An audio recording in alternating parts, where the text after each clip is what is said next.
What is up, draft? Day number two, Mr. Podger. We did not expect to be having to do a pod tonight, but when the Bills don't make a pick in round one, we got to be here for that first pick. So, Jake, joining us tonight is Chad, the Chief. And I hope you enjoyed that intro, Chad. I had to put a little, KC action in there as well as Dolphin action, and Jake I joining noticed us, and that. of course we got Sean joining us tonight as well. So Jake, we're still waiting for the Bills to be on the clock. We're going straight to the top of the board because the Bills are the first pick with the 33rd pick overall, first in the second round. We don't know. We don't know if this is going to be a trade down again.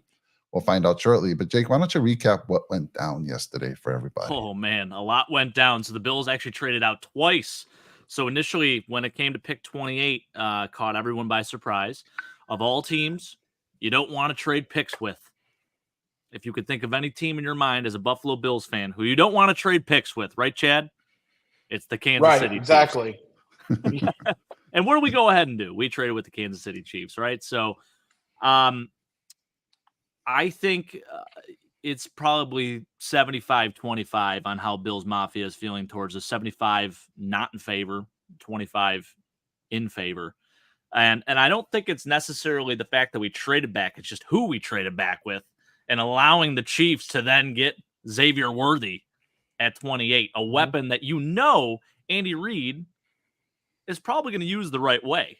He's already talking about using him like Deshaun Jackson. So he knows a thing or two about Deshaun Jackson, and his development was incredible as a Philadelphia Eagle. And that was my pro comp for Xavier Worthy. So I don't love it. For me, here's the thing. I'm not taking Xavier Worthy at 28, most likely, based on who was available at that time. But, I understand why Bills fans are upset with it because it's as easy as saying no to the Chiefs. But then again, if they're the only team that wanted to trade and the Bills wanted to acquire some more capital, I understand that side of it too. We did gain a third-round pick from it. We gained the 95th pick, which is still 5 picks away from the fourth round. So it is the bottom of the third round, but it's a third-round pick. We also moved up a little bit. I know we also traded back too with the Panthers and broke my heart by allowing the Panthers to then take Xavier Leggett. And we moved from a 6th-rounder to essentially the first or the 6th pick, I think it is, in the 5th round with that. So, yeah, it was wild. What a wild night. A lot of stuff that happened outside of just the Bills. We had Michael Penix Jr. going 8th overall and Bo Nix going 12. The first 14 players, I believe it was, were all offensive players. So a lot to recap, a lot to talk about. But, yeah, Roger Goodell's at the podium right now, guys. He's about to kick this off. Awesome. I love it. Yeah, Jake, I think most people were upset because of who we traded with, right? KC never trade with the enemy. We did this back in 2017. We had the 10th pick overall, something like that. We traded back with the Chiefs. And who do they take? Pat Mahomes. And here we are again, trading up. We didn't learn our lesson, apparently. But honestly, though, the trading back didn't surprise me one bit. We've done it in our mocks. I've been talking about it a lot. Like, you still get a lot of good value by trading back, get those extra picks, and get that third rounder. Would I have loved to have that third rounder a little higher? Sure. But I think we can still move up in the third if we wanted to, if we want to go get a guy. So who knows what's going to happen? I'm excited. The second round is actually better than I thought. I thought maybe we'd trade with Arizona and get their 35th or 36th pick, stay at 60. So we're actually a little better, 33 and 60 right now as it stands. But yeah, that's the only thing I am upset with is that we traded with those Chiefs. But Chad, how are you feeling about, getting Worthy there? Well, I think I was pretty happy with it. I'm not, I wasn't shocked. Obviously they went wide receiver. I think it was a solid one. And as I was reading this morning, I was seeing there that he, I think it was Worthy himself. And if I could be wrong, please tell me that he was basically saying that nobody would think that Kansas City was going to get him. And then they did because they made the trade. And I think it was also put in the chat somewhere, and I also read it today there that I guess one of the NFL insiders had said there that a AFC GM basically said, blank me, when they took him, because they knew that, like you said, another weapon for Andy Reid to utilize with the creative genius that he is with his offense. So I think he's going to be a good fit. I hope that it translates to that lives up to it, because obviously we've seen first rounders go not so well in past, and so, but I hope this one pans out at least. So, but no, I thought it was pretty solid. Everybody seemed to be happy with it. As a matter of fact, one of my friends that lives in Germany, she's a diehard as well, and she was pretty happy about it. So she, matter of fact, I even sent the link there. Told her, I said that we'd be on, so that way hopefully she can join. It'd be about 1 a.m. over there, but I think that she'll be there. Nice. Wow. Well, as a diehard, she's probably going to be watching at least the draft at the very least. Yes, and she did last night. I didn't think that she would be, but she was last night. She stayed up all the way through the first round, so nice. I was impressed. Yep. The only other thing, Jake, is like the Chiefs are going to get a good wide receiver no matter what, whether it was Worthy or one of these other ones. They could have went after Leggett as well, right? Mm-hmm. They were going to get a good receiver, and we don't know if anyone else would have taken Worthy. I'm not even sure Worthy was on our radar. I don't think Beane had him as one of the guys he wanted. So you just never know. But the fact, and it's got Bills Mafia up in arms, is the fact that we traded with the Chiefs to give him that piece. That's where everyone's having the hardest time. But hey, yeah, this is what it is now. And as long as Worthy, I don't see Worthy beating us in the divisional round. If he scores a touchdown, it's going to sting. It's going to sting a lot, and especially if it's a touchdown to win a game. Bills are on the clock right now. Just seeing they are on the clock. Yeah, I was just going to say. Let's go. So I do want to quickly just break down this trade with the Chiefs for a second, because I needed to write this out for myself just to understand this better. So if you're looking pick by pick with this trade, the Bills traded the 28th pick for the 32nd pick. So in that sense, they move back 4 picks. Chiefs win that part of the deal, right? They're moving up 4 to then take a player that they feel is the best on the board, or the best for them on the board, right?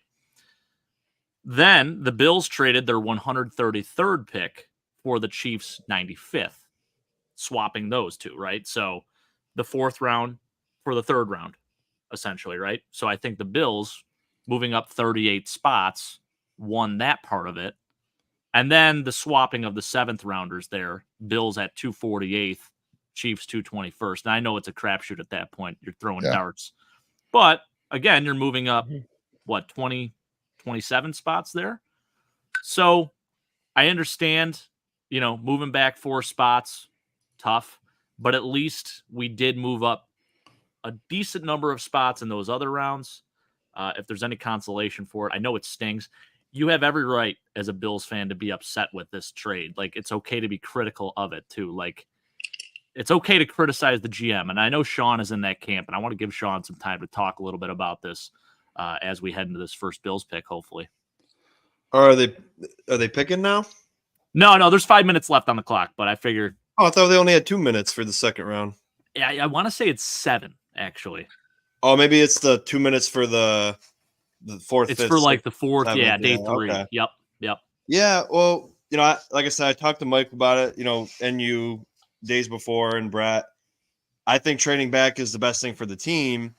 But then, even when you break it down like that, Jake, I'm still in the viewpoint of, we had all the leverage, we had the pick that they wanted. Why is he trying to? Yeah, let's make it fair for both of us. If it's me for anything, I'm saying, hey, I got what you want. You got to talk nice to me. You got to make me want to give you that pick. I'm not going to say, hey, Veach, I'm going to give you 28. I'm just going to throw out random numbers because I don't remember them. I'm going to give you 28. I'm going to give you 85. I'm going to give you 150. And I'm going to give you 220. And you're going to give me 215, 82, and whatever in 30 and 32.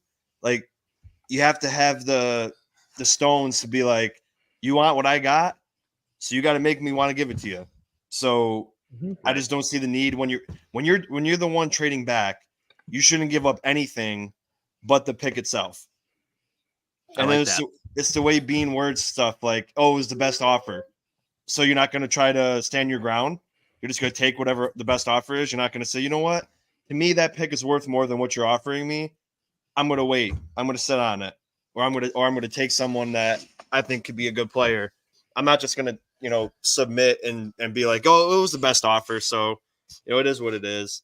But like I said, trading back, like Mike said, it isn't the problem for me. I think it was a good idea to trade back, but offering, and I say equivalent as in basically the same rounds. Obviously, we moved up marginally each round at the end of the day. But like I said, you should, even with the Panthers, if they wanted the 32, hey, we'll give you 32, and then you're going to give us a 5th round pick and 33. If you don't want to do that for us, we're going to stay at 32. We're going to pick whoever we were going to pick at 33 anyway. Get the 5th year option, and you guys still get Leggett because we weren't going to get Leggett, right? Uh-oh. So, here we go. Pick is in, so no we are trade back. no trade back, folks. I mean, who are you thinking, Jake? I'm saying AD Mitchell. I see that. I think it's going to be actually. I'm gonna say Cooper DeJean here. Give me JPJ, please. I wouldn't mind that either. So there's lots of possibilities there. I was kind of thinking along the same lines of Jake. Yeah, I mean, I really do want AD Mitchell. Honestly, like I want receiver. That's my number one priority if I'm the Buffalo Bills. But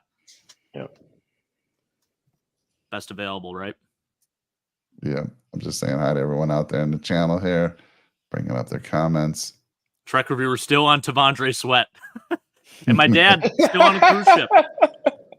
Your dad's on the cruise ship. Still on a cruise ship. Yeah. Big Al, you still just getting the chat, or are you getting any video at least today? I believe he gets audio and he gets the chat, okay, but he cannot get the video.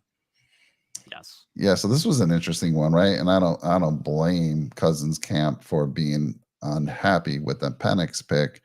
Again, that was a high draft choice, and it reminds me of the Aaron Rodgers situation when they drafted Jordan Love. It's like, you should be putting weapons around me, not drafting a guy that's going to replace me in a couple of years. And so I can understand the frustration on that one. Mm-hmm. Yeah. Who's announcing this? Is this Aaron Williams announcing the pick here? Yeah. I don't know. I'm counting on you. I am just watching the NFL site. Yeah. I don't see anyone coming. This is always fun. I got to say, I do like what they do in the 2nd and 3rd rounds here, where they have like a former player announce the pick. And I believe that is Aaron Williams coming up to announce the pick. Time for UFL says anyone but safety Mike. Hey, if it's Cooper DeJean, I'm not going to be mad. Interesting, because Aaron Williams is a safety, former safety. Ooh, So, okay. Yeah. Watch out. See. Time for UFL.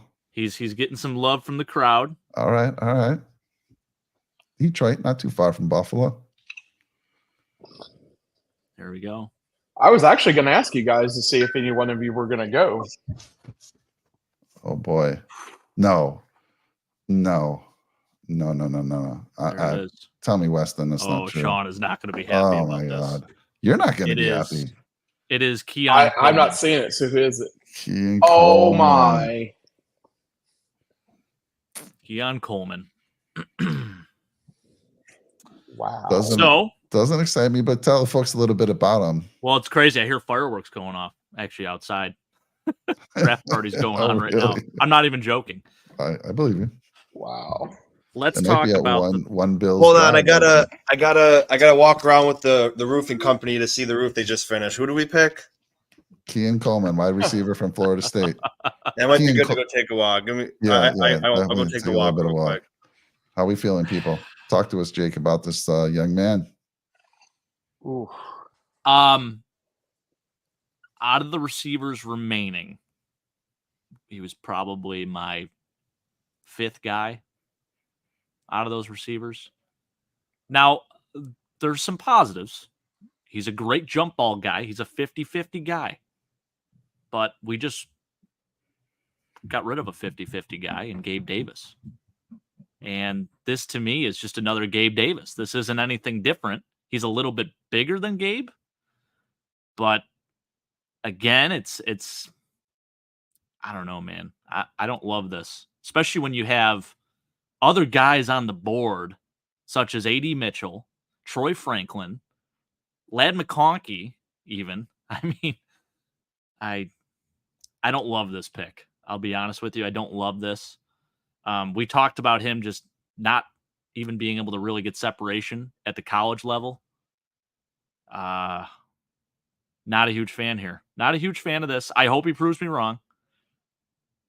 And it looks like the Chargers did just trade up for pick 34 here. So this is going to be interesting. I bet I'm going to guarantee right now they're going to probably take one of those other receivers that I just named. Yeah, I'm pretty sure. Makes it even worse. Makes it even worse, fellas. The thing I didn't like about Coleman either, I mean, Oh, man. again, I'm one of those 40 guys, and he's a 4.61 guy. He's not like take the top off type of receiver, which is something we were hoping for, right? Yeah, man, I'm not thrilled about this. I'll be honest with you. I'm not thrilled about it. But again, I always like to give guys the benefit of the doubt to come in. I haven't watched as much tape on him as I have with the other receivers too. So maybe there's something I'm missing here. There's a reason why these guys are, working in the NFL, and I'm sitting here on my desk chair. I know there's some pro comps to Drake London. And like I said, he has the size. He's got good high-end ball skills. He's physical. He is a good blocker. He's a 50-50 guy. He struggles to get separation. It's just we're going from Gabe Davis to Keon Coleman.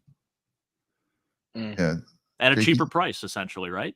Yeah. Jake, I've been, using this gentleman's data, the franchise guy, and he actually had Coleman ahead of Leggett, but the only guy that was left that was higher than Coleman, in his opinion, was A.D. Mitchell.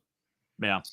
And no, actually, A.D. Mitchell and Lad McConkey are higher than him. And I mean, I'll say this. I mean, 6'3", 213. That's nice. I like that. And I know that was his official combine measurement. So I know I've seen it elsewhere where he's like 6'4", 6'5", but no, that's the combine measurement. So player comparison. This gentleman says N'Keal Harry at the low end, Michael Pittman at the high end. Well, if he's Michael Pittman, I'll take it all day. I like that comp. I've seen Drake London as well. That's another one. Oh, man. Yeah, go ahead. You guys it's been a hard road, fellas. It's been a hard road. Yeah, no problem. No problem. Yeah. Chargers are selecting as we speak here. Weston, you can absolutely jump on, brother. There is the link posted in the Discord, so you are more than welcome to hop in. Just hit that link and you'll pop up in the green room here. Just have your phone or whatever ready to go. We'd love to have you on. Lad McConkey is a Charger. Lad McConkey is a Charger. Man. How about that? That's a really good pick for them. This is a good fit for that offense too. They have Greg Roman as their offensive coordinator. And he's just a very good fundamental. He's a football player. And you're not looking for flashy numbers or anything like that. He's not going to put up those types of numbers. No. I think he's going to be like a Ricky Prohl in this league. He's going to last for a while. If he can stay healthy, he'll be in the league for 15 years. He's not going to put up 1,500 yards a season. But he's going to get it done. Adam Thielen, something like that's going to have some longevity. Yeah. I don't even know if he'll put up Adam Thielen numbers, but no, but anyways, as far as longevity is what I'm thinking. Yeah. What do you think of? I want to get your thoughts. I don't know if you know a lot about Keon Coleman. I am a Florida State fan, so I've got to watch a little bit of him between him and Johnny Wilson. I mean, I didn't get to watch a lot of games just because of the location there, so I only got to watch them if they were on ESPN, which was most of the time, but not all the time. I thought at first I thought he was pretty solid. But then I started watching more Wilson. And I kind of thought, well, for a bigger body, you kind of want that bigger wide receiver to be able to go instead of kind of more the, smaller slot receivers. So I kind of thought maybe Wilson would have more of a better prospect there than what Keon Coleman did. But sure. I mean, from what I could tell, I mean, he could go get the ball. Especially when Jordan Travis was throwing it to him. I know there towards the end it got a little bit crazy, obviously because of Travis's injury, but I think overall, I mean, I think he'll be decent. But like I said, he, like Mike mentioned earlier, he can go get the ball. I mean, I would see that. I just don't know how well that'll go in the NFL because obviously there's a lot of those corners that are out there that are pretty darn good. And, so he'll have to kind of adjust to that because ACC. Yeah, you had the kid from Clemson. Nate The one in the Wiggins. first round yesterday. Yeah. So you won get at least some decent ones, but not all of them were. So, if he was like maybe an SEC one, or maybe even I don't necessarily think maybe Big Ten, but maybe if he was in the SEC, and if he put up some decent numbers, I'd probably say, that's because you're going to go get some good defenses. But I don't know. I think he'll be decent. I think you kind of give a good comparison, or at least what the comp was. So with that, Yeah. Why am I not surprised? Jake was trying to compare him to someone man. that's great and give. I wasn't Trying to here get- for it. Luckily, Trying I to get didn't hear. some type of positivity. Luckily, I didn't hear. Sean, what I'm not Jake said, thrilled. but I honestly, I'm not thrilled about Let it. me man. guess, I'm you- just trying to. You compared him to Randy Moss, right? No. I actually said Drake London. I did not say Randy Moss. That's even disrespectful to Drake They London. were showing Mike Williams on TV here for Daniel Jeremiah's pro comp. Well, I just want to take another victory lap because I did say in the Discord we're waiting all this just so we can draft Keon Coleman at 33. One of the worst wide receivers left on the board out of the good ones, and we take him. He's not a number one receiver. He never will be a number one receiver. He's only good at 50-50 balls. He's very slow. He's not good at separation. He's not going to fit for the Buffalo Bills. If he went to a team like Cincinnati, he'd be an extremely good fit there. But we need a guy who's going to go up against the number one corners in this league and let guys like Shakir and Sammy be the best versions of themselves. Keon Coleman is not that guy. But Keon Coleman's going to have to be putting up 1,500 yards and 10 touchdowns this year. I'll tell you that much. Yeah. Jake, would you have taken, so if it was between Keon Coleman and Ladd McConkey, who would you taken? Well, if it had to be a receiver, then they're both not good fits for us, but I take McConkey over him because he's more well-rounded and has more skill. He's got speed too, better route runner. But if it's between Keon Coleman, I would have took any other. I would have took Newton. I would have took JPJ. Yeah. I would have took like DeJean. Like Keon Coleman was the one pick, and I should have known from the beginning. I should have known from before the draft even came close to starting that we were going to pick a guy like him. I should have just known, but I mean, I'd rather have Javon Baker or Tez Walker. Yep. I'm not a fan of this pick, guys. I'm you know what? not. And I hope he proves me wrong. I really do. I want to give him a chance. Mm-hmm. It's not I just feel fair. bad for I feel bad for the kid. He's not gonna. He's it's gonna be a tough road ahead for him. Yeah. Wow. And I think you could probably rule out a trade for Deebo Samuel or Brandon Ayuk. Mm-hmm. I don't think that's going to happen, right? Did JPJ go yet? No, he is Nope. not. He is not. Chargers just took McConkey. Yeah, Ladd McConkey just went to the Chargers. Good for them. The Falcons, I think they go corner here. I think it's going to be Kool-Aid McKinstry. I wouldn't be surprised by that. He would be probably beloved. like that too, being. I would have even. That's what I said. It's regional. Yeah. Yeah. I would have even took AD Mitchell over Keon Coleman. I would have. I was actually kind of hoping we would go AD Mitchell. I think he was the best on the board there at 33 for receivers, personally. That's what I was going to say. If they're going to go receiver, that's why I was surprised they actually went with Keon Coleman, because I just didn't think that would be a fit. I would figured AD Mitchell or McConkey. That's who I was. Yeah, one of the two, right? Or Troy Franklin. Like, I was actually starting to get sold on Troy Franklin too. And Rook or Horo. I like that pick. A little early, I think, but he is a second rounder. I mean, I had him as a second round grade, definitely. Where's he out of? Clemson kid. Okay. He's a really good athlete. Safety? No, he's a defensive tackle. They took Newton. No, they took Rook Ahoro, which is very interesting because you make a good point there, Sean. Johnny Newton's still on the board. This guy was ranked as like a top 15 prospect. I know he had some injury concerns, and I'm wondering if that's why maybe he's fallen a little bit. And Weston, yes. So click the link in the Discord, and then it should bring you to StreamYard. You may have to make like an account or something on here, but it should prompt you to the StreamYard screen. Then you just hit enter, and it should pop up with like your name, and it'll pull up audio and all that stuff. God, I just can't believe this. I'm upset, man. I didn't think it would be. I didn't think that was a good pick for Buffalo. I just didn't think so. And again, like you guys, you said good things about him, but it's not that he's not a good Yeah. player. It's just you got to think about our team. We're not in the position. Right. If we had Diggs, better pick. But still, even though if we were at 33, I'd still pick JPJ over him anytime. Yep. This kid is going to get absolutely destroyed by the number one corners in this league. I mean, there's multiple scouting reports that come out and say he might lack the athletic traits to be a well-rounded wide receiver too, but instead actually keep an eye on him to be a big slot guy who can be a red zone specialist. Oh, so now we have five slot receivers on our team. I mean, that's not what I want. That's not the type of prospect I want here in Buffalo. You want the deep threat. You want the guy that could go down the field. That's what you need. Yeah. You know? That's why I said, earlier about Keon Coleman, I says that, he was, pretty decent at Florida State and not playing in a, conference that wasn't really known for their defense. But like I said, when you go against some of these corners in the NFL now that are, pretty damn good, he's going to have to learn to adjust. And I just don't know how well it's going to go for him.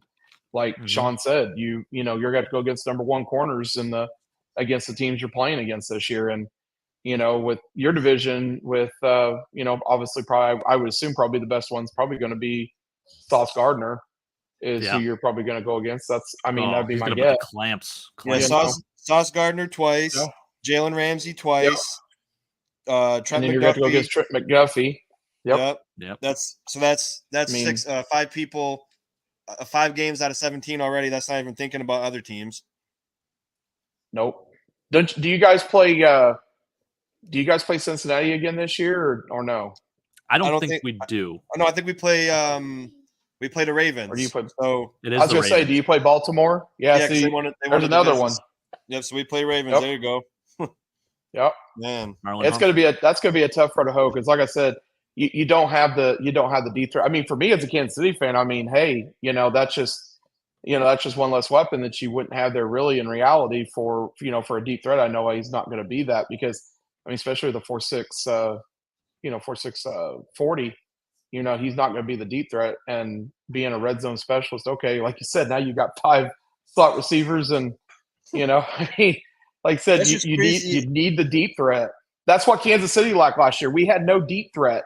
And I never would have thought that Juju Smith-Schuster was missed on this team from a year ago, but he was. Yeah, he was missed on Kansas City for last year because he at least was a deep threat because you would double team him. Well, then that left Kelsey open in the middle of the field, and then he could go do his thing. That's why he was so successful.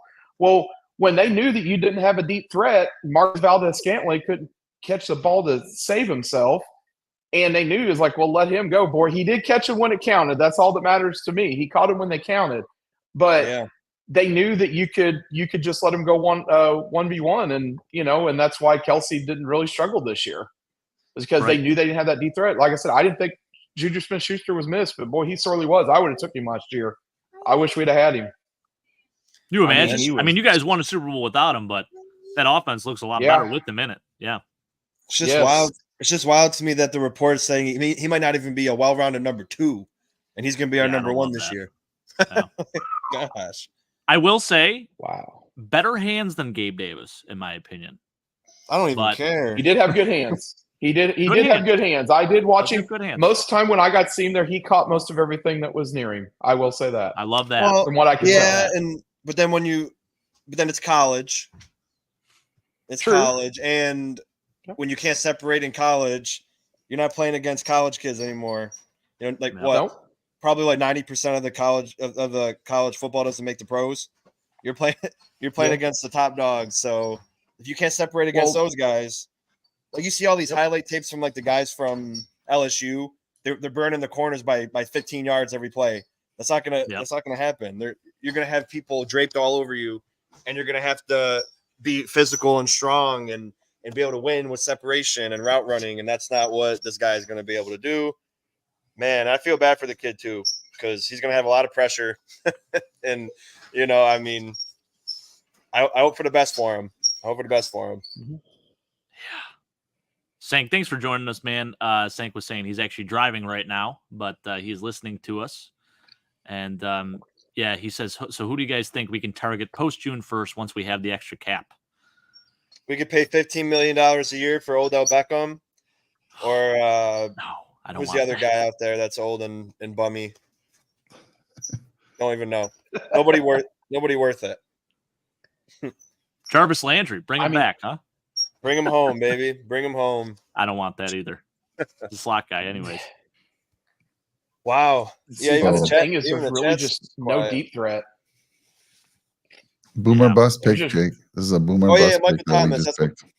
Puka said new Michael Thomas, and that's what I was thinking of. Michael Thomas. So there's OBJ Yeah. out there you could spend $20 million on, and you can get Michael Thomas, who's going to play one game and miss the rest of the year. Yep. Mike, Pretty I didn't much. hear you if you said anything because I was out walking with the roofing people. No, I had to jump off camera too, but I want to give you some. I'm going to read what the franchise guy said about Coleman. Coleman's a bit of a polarizing prospect as his inability to create separation becomes apparent for anyone who dials up 2023 Florida State film. That said, he is faster and smoother athlete than you expect to find at his size, and he has encouraging flashes in foot speed and technique that hint at the potential to get open more often in the pros with the right coaching and development. Coleman is also polarizing in that he was unable to follow up on a dominant season as a ball winner at Michigan State after transferring to Florida State, where his contested catch win rate dropped in half from 63% to 30%.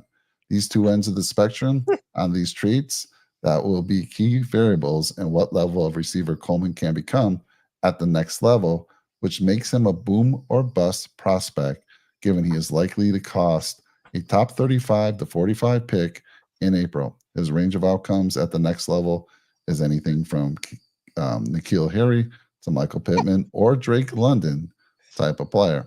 So Drake London's the max, as they're saying. Or Michael Pittman. Michael Pittman probably. Michael Pittman. So I'll take Michael Pittman. Boomer That's bust. just such a Yeah. That's such a Brandon Beane. I'm tired of that. Boomer bust players. We're not the 49ers. We're not the Chiefs. We're not teams that are always in Super Bowls. We can't take a chance on boomer bust players. We need proven, legitimate talent that are high floor and decent ceiling. Stop with these high ceiling, very, very low floor players. We're not in that position right now. By the way, Johnny Newton just Johnny went to Newton the, was taken. Commanders. Yeah. Wow. Where Who do you took go, him? Texans? Just the Commanders. Washington. Good pick by them. Washington. Yeah. I'm just row taken by at number 3 by the Falcons. Oh my goodness. I would have rather taken one of these defensive tackles, Jake. Right. Oh, I would have That's too. Johnny Newton, I would have taken at 33 all day. Yep. I would have Absolutely. took any other receiver, and I would have Here took comes any New other England. position. New England's Literally. about to take AD Mitchell right here. Oh goodness. Watch. What Man, pick oh, is up man. right now? What pick is up This right is now? New England at 37. Yep. So they traded back with the Chargers, I believe, right? Yeah. Unbelievable. Look at that. Wow, what a defensive line for the what a defense for the Commanders. You're talking Deron Payne, Jonathan Allen, Johnny Newton, Bobby Wagner, Emmanuel Forbes. Wow. I thought they lost one of Allen or Payne. No, they re-signed him. You're thinking of probably Montez Sweat. Yeah, they lost Sweat Or and Chase Young, but I Young? thought they lost one of Yeah, the D yeah. tackles too. No, they re-signed him. Yeah, it was a pretty big extension, actually, I think, for Jonathan Allen. Who's selecting? Is this Damian Woody making the Pats pick? Can't tell. Let's see. Oh, Michael Onwenu. Oh, current Patriot making a pick. How did I know we were Their going right to draft tackle. him, man? It's frustrating, man. It really took the air right out of me. I mean, that is just. But we've talked about this. Like, this is the one receiver prospect where, for us, it's not the right fit. Plain and simple. For other teams, sure, he's like you said, the Bengals, great fit. Even the Chiefs, probably a great fit. and I'm Buffalo not even Bills. I don't know. I'm not even the least bit surprised. It just goes back to what I was trying to say yesterday. Jalen Polk to New England. That's a really Great pick. This kid has been flying up Mhm. a lot of draft boards. I would have taken him over Keon Coleman as well. Oh, Like I said, I would have gosh, took Luke McCaffrey over Keon Coleman.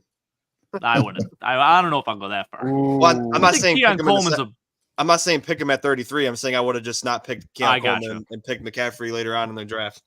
right. Yeah. Hey, we might double down on receiver. You think that's We may. Well, we have do no that. choice. We have no choice now, but we still need to get D tackle, safety, corner, everything. We need everything still. Mm-hmm. Edge. Yep. All the great edges are already gone. He's there's got a decent. couple. No, that there's a kid couple. there's pretty decent. There's Jonah Ellis, which we really like. He's not great though. He's out there. He could be. His ceiling is decent. The ceiling is next level. TJ Watt. Hey, Chad, I know you're a Mizzou fan. Talk to me about, Yes, I don't sir. know if you know a lot about Jalen Carley's, the safety out of Mizzou. He's kind of a sleeper in my mind, maybe like a 6-rounder. Someone to take a flyer on. He's a big safety. He's like 6'2", 219. I don't know a lot about him, to be honest. He's not talked about much. I was gonna say he didn't ring a bell. The only one, obviously, that really made a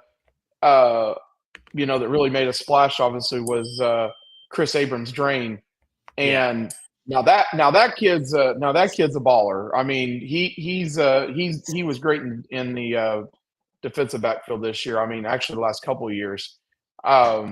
But he's more of a corner than he is safety. But I think he would. I think you might. I mean, he might be able to make that conversion to safety. But I don't know. I don't know a lot about the other kid. Jalen Carley's. I'm pulling up his figures right now, height and weight wise, and all that good stuff. So he played in the Shrine Bowl. He was not invited to the Senior Bowl or anything like that, but he would be a really nice fit in the Bills defense. By the way, 6'3", 227. Nice height and weight. A guy to maybe look at day 3, definitely. But really nice player out of Mizzou. I like that kid a lot. I figured, listen, Chad's a big Mizzou guy, so I had to give some love to some Mizzou Tigers on this show, right? I'm already packing Absolutely. in the season. I don't care. It hasn't even begun yet, Sean. I know. That's why I'm saying I hope my Thunder can win the championship this year to hold me over until next season. Oh, you're a Thunder fan? Yeah, so I am too. I've lived in New York my whole life, and I didn't like the Yankees because my whole family liked the Yankees. And then for basketball, I never liked the Knicks or the Nets. And then it was KD's rookie year when they were still in Seattle. They were on the TV once, and I was like, I was like, he's a nice young player. I was young still. I don't even remember how young I was. I'm going to start liking them. And they got sold to Oklahoma City, and I was like, man, this is awesome. And I know it's been like 10 years since they've been this good, so it's been nice. Yeah, it's been a while. It's been since 2012 when they went to the finals, and and I think that's the last time they were the 1 seed too. Which I was living in the area when they rolled the trucks down from Seattle to Oklahoma City when I was there. Wow. So that's awesome. So I've been one since day one since they moved. That's awesome. That's amazing. Yeah, it's crazy there on how many wins that they've had just over their time as a franchise. I think they've had 50 or more wins in a season. I think let's see, they've been in Oklahoma City now since 2010. I think about 9 of those times that they've had 50 wins or more. So, and they've only missed the playoffs twice since they've been to Oklahoma City. So, which was just recent because 3 times since they were just so bad. Yeah, but last year they missed out. You guys, they did. Yeah. It's exciting. It's exciting to watch them. So I'm hoping they can hold me over, because then all I got to do is hope for the Bills to win, and all my major sports teams have won a championship. But they're never going to win one, and they're not even going to be close next year. So if I can get a Thunder ring, then hey, we can miss the playoffs next year. I love what Sank is saying, though. This would right a lot of wrongs here. You take a guy like Braden Fisk, go get Keon Coleman's teammate, and draft Kyle Williams 2.0, because that's who this kid is. High motor, he will tire an offense. He will tire that entire offensive line out just by. Well, he's going to have to, because he'll be out there most of the game. Well, the Bills, they like to run a little rotation on the defensive line, and it would be good. I mean, we have to get younger at that position. So, well, no, I'm just saying, because our offense will be off the field so many times, because we're going to be turning the ball over and getting 4th downs, and Brandon Fisk is going to be tired, man. His motor's going to disappear. Guys, there's still guys like Michael Halter, Chris Jenkins, Aurora was taken, Sweat's still out there, Leonard Taylor. There's a lot of good DT still. There's a lot of I good was- players. Cooper DeJean has not been taken. Tennessee might take him here. This would be a really good. I was pick. going to ask you who you surprised so far has fallen down the board this far. I mean, JPJ. BTJ, right? Yeah. I mean, that's is it JPJ I'm still definitely. surprised Kool-Aid- Cooper JPJ, yeah. DeJean. Yep. Give me I'm still JPJ. surprised Kool-Aid McKinstry has not been taken yet. Yeah, that's Kool-Aid. a Yeah. good one too. I'm Give me- I think surprised. this is Give me probably going to be one of those JPJ. secondaries. Give me JPJ and then Sweat in the third, and then I'll be half a percent. I'll be 0.5% forgiving. I was going to say they got Warren Moon to come out due for the Isn't that Tennessee cool? Titans there Oh, I of the know. old Houston Oilers. By the way, I love that uniform. That old Houston Oilers uniform. too. Oh my Lord. I've seen that as a kid. Obviously, we were the ones that, Kansas City's kind of one that broke the Houston Oilers there to get them out of Houston after we beat them as the in the playoffs. But man, Warren Moon was such a fun quarterback. He sure was. And what a Oh, pick. Tavondre Sweat. Tavondre goes Sweat. to Wow. the Tennessee Wow. Titans. Hey, they didn't care that he Oh. drank and drive. That's what I'm talking about. Wow, man. See, that's the difference between a good GM and a scared, weak GM. Hey, Wow. look look at what past the look at DUI. what's well look at with what like I brought up last night with Tyreek Hill Exactly. and with what he went through, and Andy Reid took a flyer on him, Yep. True. and Yep. now look what happened. If it wasn't for him there, he probably wouldn't have gotten the league. And you know That's a what? good I'm point. starting to think about this more. I think Brandon Beane's just a judgmental asshole. Excuse my language, prick. Sorry, because he's like, oh, this guy made a mistake in his life. I don't want the guy on my team. Screw him. He can have a second chance in life. Who cares? Yep. So I've been thinking about that more. We don't want to give anybody a second chance. We're too concerned about you got to be a church boy. So why not give this guy a second chance and help him? And I said, I told That's Mike right. and Jake this before. I said, if we're really that great morally and we have a great locker room and we have great guys in the locker room that are great leaders and nobody makes a mistake, if you bring a guy in there that maybe lost his way before in college with young stupid kids, they can help them. Right. It's all about Product of who you surround yourself with. your So if environment. Yeah. Yeah, so Yep. if you're around great people, you're going to be better off. So Agreed. I do Yeah. know. Tavondre Sweat did a I stupid do thing know- and drink and drive. But if he's around great people that make him feel like he's always got someone to count on and he doesn't have to do anything like that, hey, who knows? And I do Good know for that him. Tyreek Hill did go back to Oklahoma State and start talking to people about with what he did and how it was wrong and everything. So he talked to those younger guys there. They're like, hey, what I did was wrong. Learn from my mistake there. So he went back to kind of mentor them even at Oklahoma State and other places too. And that was kind of part of the thing there that he had with Reed was like, hey, you got to, basically you got to, go talk to people and stuff there and let them know with what you did there. So he got a second chance and look what happened. I mean, he just took off. So, Exactly. he got a Super Bowl ring and ended up getting a bunch of money down to Miami. I mean, so He is going to have to And pay that's some of much that better. back in child support, though. There's like he like is 4 that. kids in the last Yes, year or something like that. that's true. I don't even want to Wow. wait till 60. Jeez, this is going to take forever. Did you see this? Did you see this trade here with the Rams and So the Rams traded Panthers? up. Now, yeah. this is what you're talking about, Sean. The Rams received the 2nd round pick. Yep. The Panthers get the 52nd pick, a 5th round pick, and a 2nd round pick for next year. So, hey, they Wow, wanted man. it. Here you go. You're Exactly. going to pony That's a up. hell of a That's trade what for I'm the talking about. Panthers. That is a hell of a Wow. trade. I agree. We have the only GM who tries to make every trade equal. F the Titans. I'm with you on that, Trekker. Spineless. Isaac Bruce. Man, yeah, that's a great see, it's player just- announcement. See, why is that such a hard It's just concept? That I don't trade know. that trade was more valuable than trading in the first round. Yeah. Let that sink in. A mid second round trade was worth more value than our trade in the first two trades in the first round. And like I Braden said, Fisk. Oh gosh, almighty! I'm just getting broken. Wow, hearts he left and took right here. him. Well, Oh, they have to replace AD Aaron or Donald. Aaron Donald. They got to replace him. and guess what? No man. D tackles are left now. None that are Oh, worth a damn. All the good D tackles are gone. Well, Michael Hall. I like Michael Hall a lot. That's a kid I think he could play. Yeah, All right. I like him. That kid's good. You knew he wasn't going to last long. He wasn't going to make it to Buffalo at 60. If Buffalo really wanted him there, they should have traded up. Trade up. I just Right. like him Yeah. because his name is Michael. after the Oh, founder there you Mike. go. Everyone That's wants the to only be reason. like Mike, of course. Oh man, I'll tell That's you how what. I'm gonna go. That's how I'm gonna go by drafting now. If his name is Mike, or close to one of my friends' names, I'm picking him.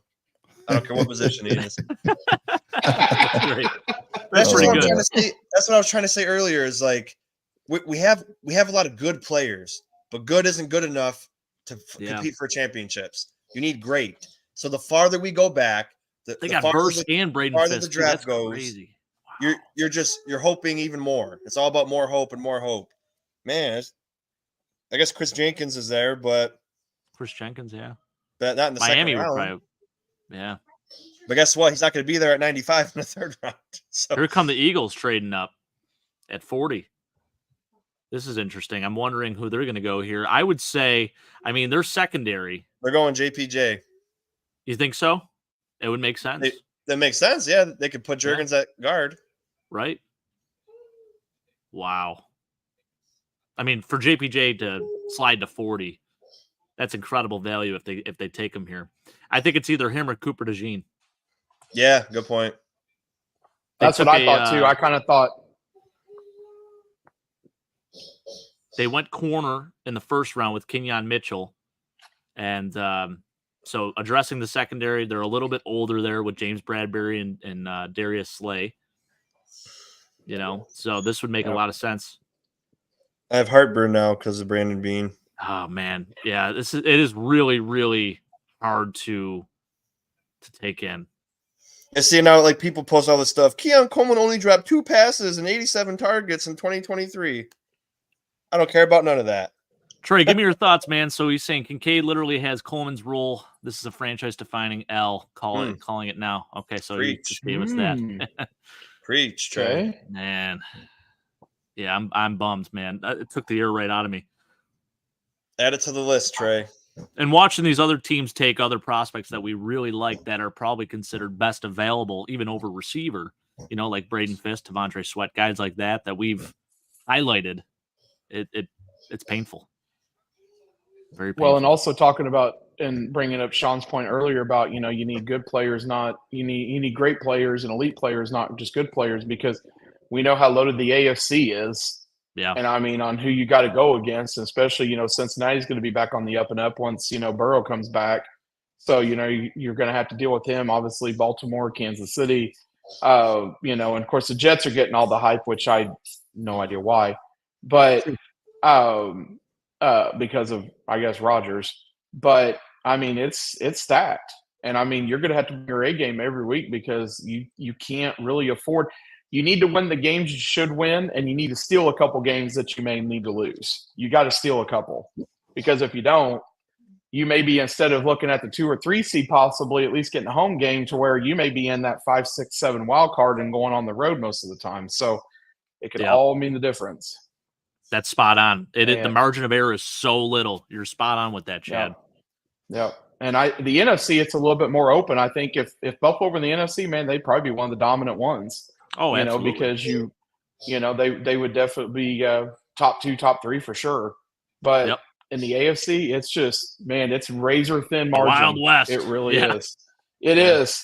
And I am just, but we also knew, it's kind of fluctuated over the decades. The NFC always used to be really good in the 90s. The AFC was really bad. And then it kind of, went a little bit even so far in the 2000s. And then now it's more the AFC here in this part of it. So, I mean, it's crazy the wild swings that we've had over the decades. But, yeah, AFC, there's just no margin for error. So, like to Sean's point, you got to get great players and you got to compete. Especially, I mean, you guys have a tough division this year. I mean, really, your only competition really is Miami. I mean, the Jets will be there, but I just don't see them, I don't know. I don't know with what Rodgers will do. I mean, who knows? We still always manage to lose to them once a year. That's true. I mean, but hell, Miami seems like that they end up losing somehow to the Patriots there whenever they should win. And the Patriots, look at Denver last year when, the Patriots go out there to Mile High and beat them. I mean, nobody expected that either. So it's just like there's always that game. Like I said, you need to win the game, beat the teams that you should beat, and you need to steal a couple other that you probably in theory should lose. Right. Steal 1 or 2. Yeah. Did the Eagles pick yet? Not yet. It No, it says the still pick is says it's in. in, not yet. Yeah. Yeah. I don't even want to know who we're going to pick at 60 at this Trek point. reviewer, I like these names, Mason Smith and Leonard Taylor the third. Definitely potentials in the third round, I see.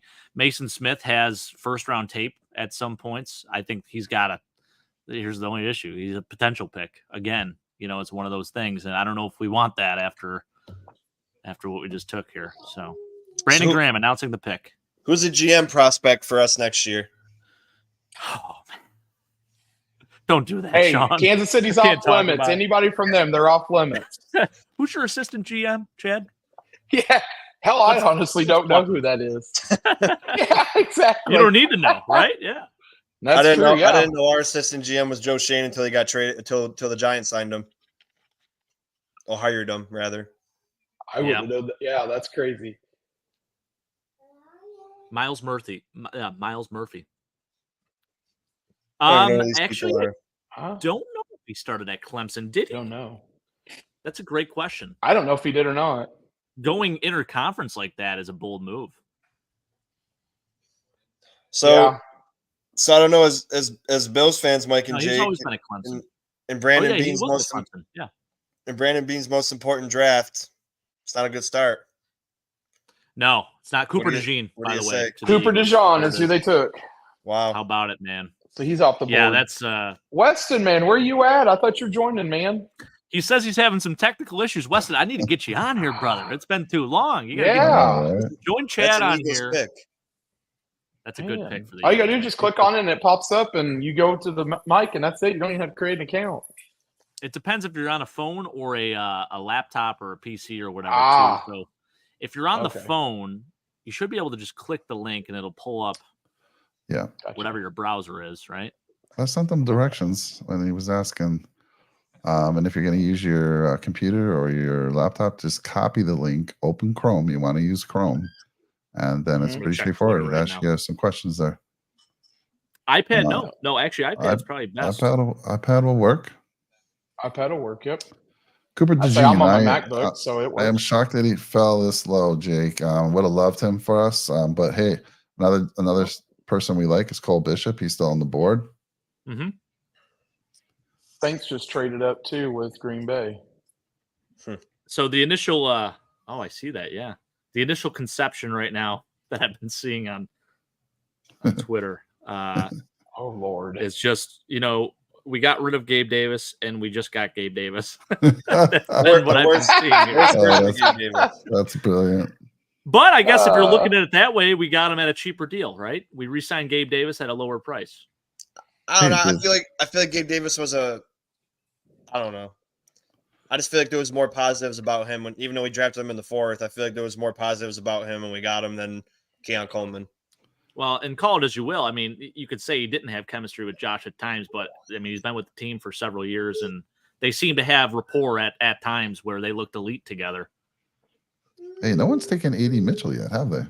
Crazy. I'm wondering. I mean, they're scared because he's diabetic for some reason that matters to people.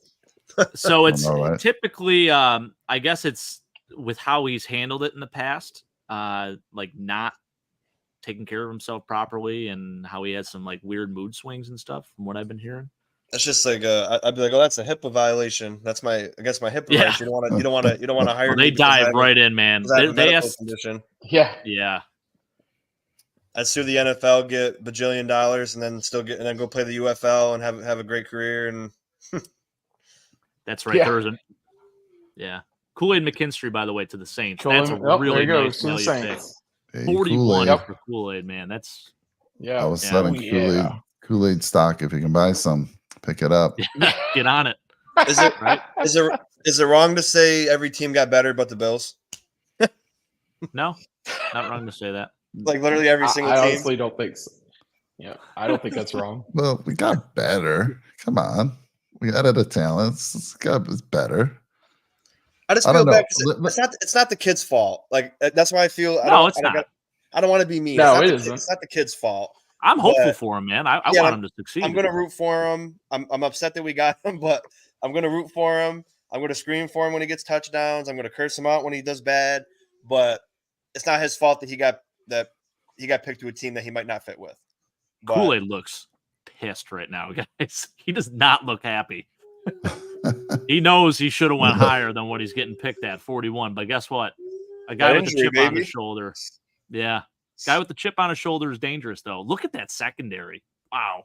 I think the Bills are going to trade up in this round, and they're going to double up on receivers. I do believe it. They're going to either go Troy Franklin, because that's the guy they've had in like for 2 workouts. Why do you have a guy in for 2 workouts if you're not interested in him?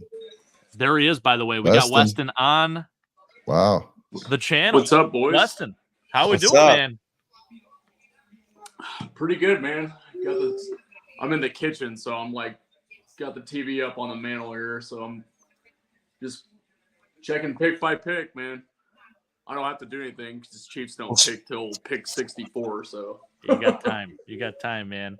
Tell us your thoughts on Xavier Worthy. I know you've been raving about him all day today. Yeah, I wasn't really as high on him. Like I was kind of like you, Jake. I thought he was kind of small for, kind of like a small, slender guy, but. I don't know. The more I hear Andy Reid talk, the more I'm starting to like him. So, yeah, he's going to be special, man. I think he'll use him just like Deshaun Jackson. Like I said, that's scary. I mean, we've seen it in the past with your gadget guys. They don't always hit necessarily, but I think this is a guy that was definitely more of a football player and a wide receiver than Mecole Hardman or Sky Moore.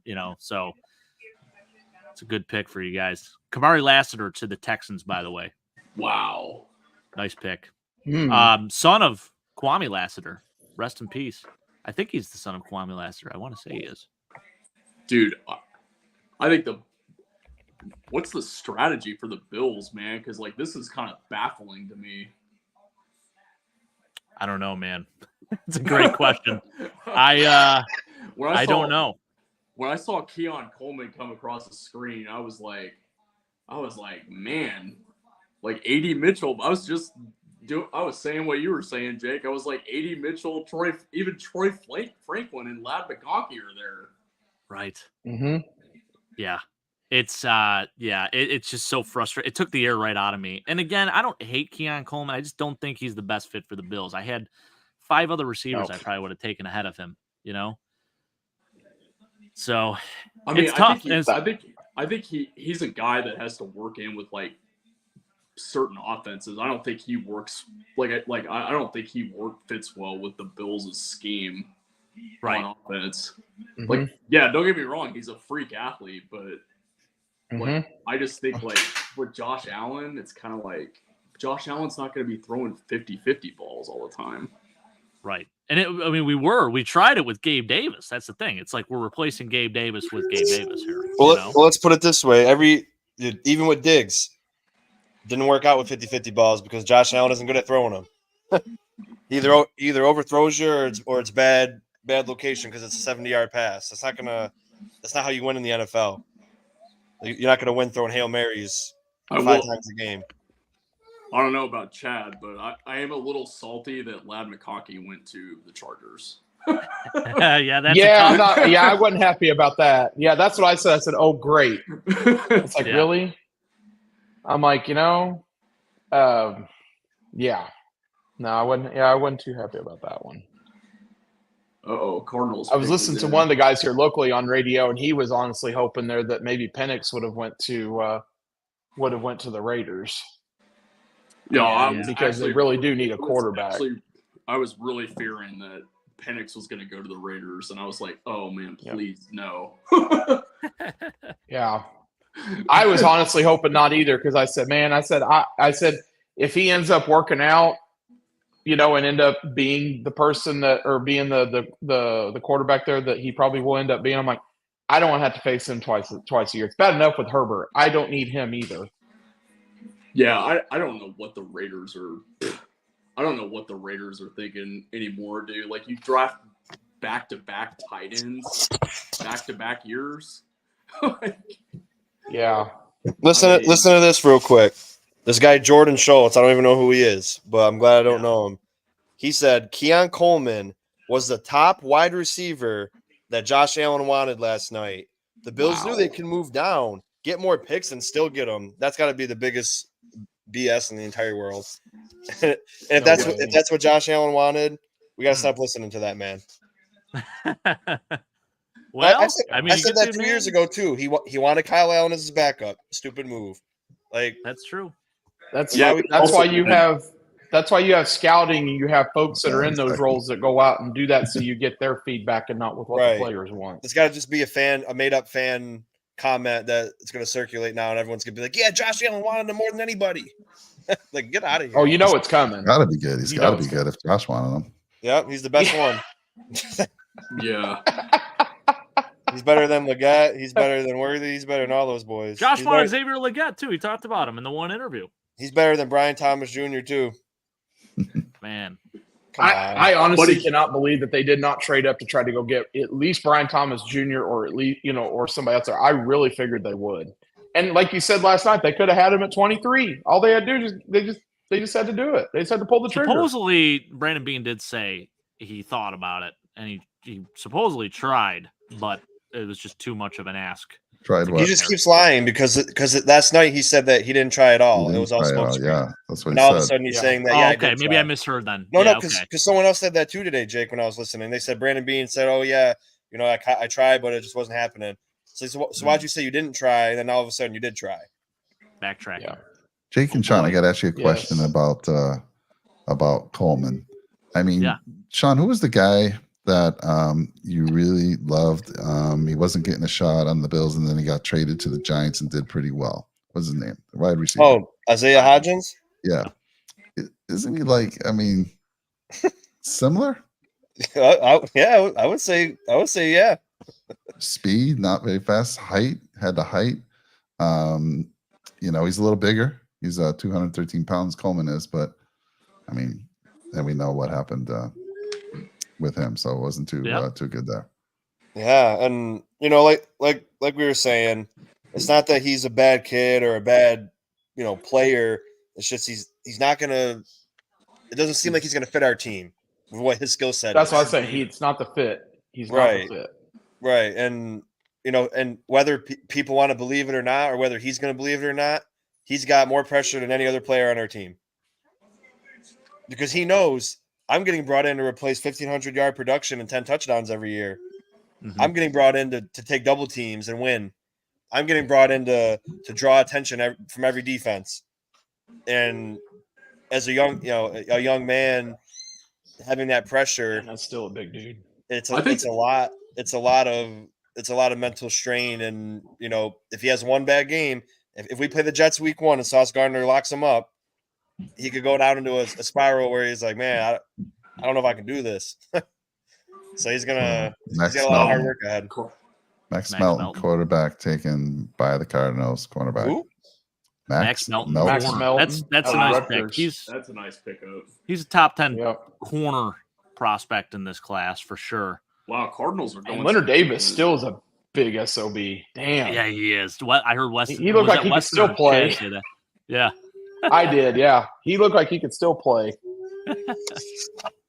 He's huge, man. Cardinals are doing some moves here in this draft so far. Well, yeah, they had when you've been bad for the last couple of years, they need to. I didn't like their second first round pick too much. Was it? I can't even remember. He was a defensive end. Darius Robinson. Yeah, I would have took Newton. That's a pretty good pick. I would have took Newton there, I think. Yeah, I could see either or. He's a good fit. I could see either or, yeah. Yeah. Here we go, fellas. The Raiders. They taking Spencer Rattler here? No, maybe. Oh God, wouldn't that be something? It looks like they're picking. It looks like they're taking JPJ. No, really? No way. That's a good move. Wow. Pick's already in too. Damn. Yeah. Draft Cardinals, Bears, and Vikings made multiple first-round picks. Huh? That was my last hope of having a glimpse of happiness for the draft. That is tough, man. What was that pick? Talk about 44? 44, yeah. 44, yeah. We couldn't have did that. Okay. Oh, Jim Plunkett. I was gonna say that looked like Plunkett. Yeah. Yeah, by the way, so yeah, I did get confused there. Yeah, I thought we were talking Bengals Miles Murphy, the other Miles Murphy, the guy in the draft from UNC. Yep, I they don't think he did. did JPJ. play. JPJ, Damn that's it. a great pick. Wow. Yep. At 44, it's unbelievable That's value-wise. insane value. Yeah. Yeah. Wow, wasn't man. he It projected, is. Wasn't he projected to go like in the first round? Top 15. Oh, yeah. Was. Yeah. Yes. Yep. Yeah. Well, look like Kool-Aid McKinstry, I think, was too. I think he was projected to go first round, but I really think that foot injury that he suffered really hurt his stock. I agree. Yeah. Senk saying, do you think we should target linebacker? Junior Colson, maybe. I like Junior Colson, the prospect. I don't know if that's the number one need right now. Like, if we were to take a linebacker, I'd be a little disappointed just because kind of put ourselves in a position where we have to draft probably a safety or an edge. I'm So surprised. I'm going to say no. I'm surprised. When do you think the Bills will start targeting defensive backs? Yeah, I mean, that's another thing, too. Even corners. I mean, corner is a potential need you got to fill, too. I mean, we lost Dane Jackson. Yeah. Yep. Dude, it's insane that Adonai Mitchell is still on the board. Yeah, this is wild to me that he's still here. I can't believe it either. Yeah. Dude, And the Packers just made their pick, so we'll see who they got. I don't know why I even think like there's a possibility for having something that I want. I don't know why I thought we would pick JPJ at 33. I don't know why I thought that maybe he could fall to 60 and would pick him. But even if he fell to 60, we wouldn't pick him. So since you don't have Morse, who did you say that they're probably going to have to now put at center? Connor McGovern, who McGovern. was our left guard last year. Yeah. So he's going to kick over. That was a done deal, though. I mean, it's not like Yeah. it was a done deal. Yeah. The only thing I hate about like trying to say my thought on it is people always quickly go to, well, Aaron Cromer's the coach and he likes McGovern, so he knows more than you do. Right. Wow. But I'm sure Aaron Cromer could think if his left tackle and his left guard both had their best career years next to each other, he would like to keep them next to each other again for the next year, especially when his left tackle has never played next to the same left guard 2 years in a row. But what do we got here, Weston? Edgerrin Cooper. Ooh, first linebacker. There we go. Oh. This might be the string of linebackers. There's your first linebacker. Yep. Edgerrin Cooper, Peyton Wilson, Junior Colson. There you go. This might be it, Sank. that's who Sink was talking about. Should we draft Colson? Yeah. I like Junior Colson. He's a good player, man. He's a decent size, 6'2", 238. Dude, Edgerrin Good athlete. Cooper. I think we should draft a punter next round and then trade the rest of the picks to next year so we have more capital next year. Listen, man. All Maybe I gotta bring a say long is snapper competition for Reed. I'm going to roll with Roy. Roy, I don't know if you're out there listening, but if we do take a punter, it better be your boy, Torrey Taylor. Melbourne's finest. I scared Roy away last night. Yeah, you need to send him an apology. So Send him, yeah, you got to send him next a time I direct. see him. Yeah. Oh, so we got another trade here. So the Colts trade their pick. Oh, Panthers. What are we doing Panthers. here? Carolina. Boy, Carolina, man. They're on the Carolina's move. making moves, yeah. Good for Dave Carolina. Canales. I bet they go. I bet they go edge on this pick. Who are you thinking? Marshawn Nealand? Or Jonah Ellis. Let's take 80 Mitchell. Oh, Weston's fast on these. Uh-oh. He must have His cable. TV must be ahead. He must be in Canada too, because Jake from the Jake, bunker Jake, last Jake, night was Jake, you're way gonna- ahead of us. You're gonna like this pick, Uh-oh. Oh, baby. Jonathan Brooks. Really? The first running back Ooh. off the board. How about that? Interesting. All right, So, Brett, can you were have him. wrong. You Brett can was have wrong him. about that. He was saying rumor has it the Bills are taking Jonathan Brooks, but it was post-surgery. He said he was high as a kite when he sent that. So We've been wrong. All of us have been Well, wrong. We haven't we've been been wrong. close. I was wrong. I will confess, there's a guy on Twitter. I don't know if you guys have seen him, Mhm. but his name's Pretty Ricky. Oh, yeah, I know what you're talking about. Yes. He's gotten like he posts He's gotten a these lot picks. right. Yeah. He posts these picks like literally minutes before the pick goes out, and they've all been right. Oh my god. That's crazy, man. Well, Musa he- Muhammad, look he at looks Moose, old. man. He He's looks great. old. Yeah, right? Shit. Damn, I remember when he played. He was Hey, good. you would look Damn. old if you played for the Panthers too. Well, that's true. Hey, he Shit, I'd played in the already Super have gray Bowl. hair after last season. Shit. I'd He age had like some of the good 15 years memories after there. that season. Yeah, he was a good boy. He was a damn good wide receiver. That 03 Super Bowl against New England, man, him and Steve Smith lit it up.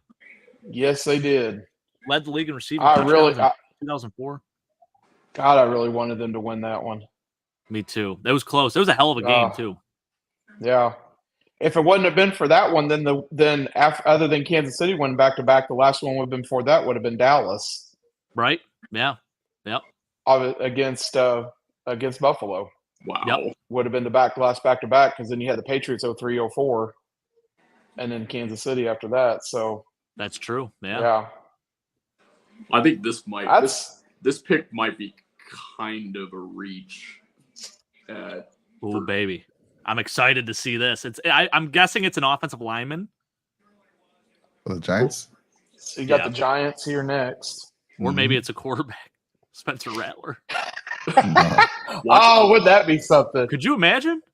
Okay, let's see what Pretty Ricky's post. Yeah. Give us Pretty Ricky's pick because I do need to verify. Wow. Okay. Pretty Ricky. Okay. Hey. I love it. He has been spot on with a lot of them. Some of It's these crazy. teams are like. That's because he's No, right Pretty at the Ricky's draft also- and he's getting it firsthand. Some of Right. Pretty these. Ricky's also a rapper too, I think. Some of these. Yeah, he is. He is. Yeah. He is. Some of Trey, these you got to join me and Brett in the Ruthless show. You can fit right in. Trey, you're more than welcome to join too on here, man. Of course. Great. wow. Who's Xavier Cam Legend. Kinchins? I don't know Actually, that that's- one. He's I a did safety see out of him- Miami. Yeah. Oh, I gotcha. saw Okay. Tracy was going to join if his kids Yeah, he let said him. if his kids let him. Oh. But Apparently that's yeah, not no, going well. we need slow guys, and we need guys that have extremely low floors with a possibility of a high ceiling, who have little to no experience. Those are the guys we like. Not we as in us on the panel, but the Bills. I So- just want to say, Yeah. Nickel City Mafia is the founder of the Bills Roundtable. We were the first people to have a real Bills Roundtable. We never thought about it like that, though. We're just like, oh, we're just up here doing shows together, and then I guess Roundtable is the name for it. But we were teaming up for 3 years now, right? 2 years, 3 years. Yeah. It's Yeah, some actually. time. Wow. When did so they start there, Sean? I think it's recent though because they had the whole Roundtable Sport now. Oh, okay. But obviously, I'm just being funny. But technically, we've been doing roundtables since the beginning. Yeah, we have. What do you guys That's think? Curious to see. That's an oxymoron too. Round table, Yeah. because tables are. It is. I mean, tables are Usually round tables are sometimes, square. but Yeah. they're square most of the time too. Yeah. So Sean and Jake. All right, we're at 60. What position group you want to go for here with the next pick? We might move up, but who you want to go for? Man. I might be targeting at this point, honestly. I'm looking for day one starters. So I feel like I'm going safety. I wouldn't going mind Cole safety. Bishop. Going Cole Bishop if he's there. I Well- wouldn't mind that. You know, all the top safeties are still there for the most part. Yeah. I know it's Well- not a sexy choice per se. I think a lot of people don't want to go with safety because we're so well off at developing those players in the later rounds. But Cole Bishop to me is going to be a Pro Bowl safety at the next level. Well, Jake, you might be right because the Giants are taking Tyler Nubin. Wow. There's a safety. There you go. Tyler Nubin's Mhm. actually good value here. He had a first round grade on him for some teams, from what I've heard. And I've seen him mocked in the I first think it's a round. little few times. reach with him, honestly, but that's just me. 5 years. Mid second round, that's not too bad. Yeah, it's not. He was I thought it probably the was kind of- second best. I don't know. I guess it's like you have to go safety by default because all the good D tackles are gone, all the good edges are gone. Yeah, it's really just I mean, you Marshawn got, Nealand is still on the board. I Yeah, don't and know, Trey, I wouldn't mind think- that. Dude, yeah, I would go with Jake's pick as safety because this safety class Mhm. is like really underrated. Yeah, I Yeah. agree. and I got a feeling even if he's a day one starter type, McDermott's not going to start him. So He won't. He's not gonna. So our first two picks are gonna be absolutely useless, and we're gonna be like, oh, okay, wonderful. Oh, man. That Well, We're and gonna that's have- what I was thinking of what Buffalo would probably go with if it wasn't wide receiver. I was figuring safety because obviously you got to replace there because you lost two of them you lost your two starters that you had. So you had to Yep. figure they were probably going to go that. So I think that'd be a good pick for them. Yeah. I'm even, you know what? F it. I'm reaching.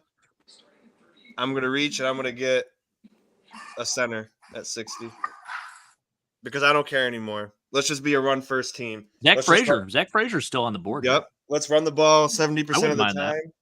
Let's run the ball 70% of the time. And then when we get in the red zone, we can throw it to Keon Coleman every time. Wow, what's really shocked me is how A.D. Mitchell, man, is still on Yeah, there. this is That crazy. This is the story, crazy. right? I mean, yeah.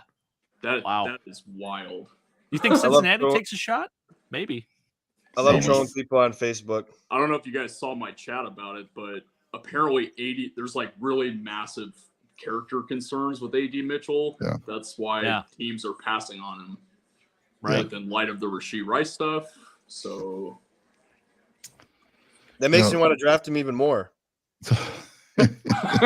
because it's got to be someone's trying to throw his draft stock down. Yeah. Could I be. think- I mean, I think so. Yeah. You know, and we failed at it last year with what's his name, DeJuan Jones. They said he didn't care about football. He fell to the fourth round. Then he locked up T.J. Watt twice this year. He was a Yeah. beast. Right. I'm telling you, I'm good with edge, Wow, safety, Tiki Barber? and there's still some good DTs out there. I would love Cole Bishop as the safety. Yeah. I'm still on Jonah Ellis, man. He's a Jonah First, Ellis, second round. my boy, man. I love Yeah. that guy. Here, I'll be back in like 5 minutes. I got to think move my cars in. he's fallen down the boards because of that Sounds shoulder good, Sean. injury late last year. So, Gosh. bring me that edge. Tyler rusher Newman. right there. There's yep. Oh, There there you go. goes. Safety's There's the running. official. Wow, he's already got Jacksonville's pick out there. This guy doesn't miss, huh? Pretty Ricky. Unbelievable, Yeah, man. and nobody can figure out who in the world he is. Who he because is, it's like yeah. some random guy. But Maybe people he's the think guy it's- that runs the picks or like takes the picks from the guy running it to Right. the podium or something. He Well, and, pauses real he- quick he- and puts it out He's like, there. oh, let me tweet this. Well, he's like oddly, he's been like right. He was even right about like 95% of like the free agency acquisitions too, which is Wow. crazy. That And is he sent out wild. a tweet. He sent out a tweet after the draft last night, the first round, and he showed all of the stuff he was wrong and during free agency, and he was only off. He only missed on 3 free agency act. He said this, but it didn't happen, so he was only wrong 3 times.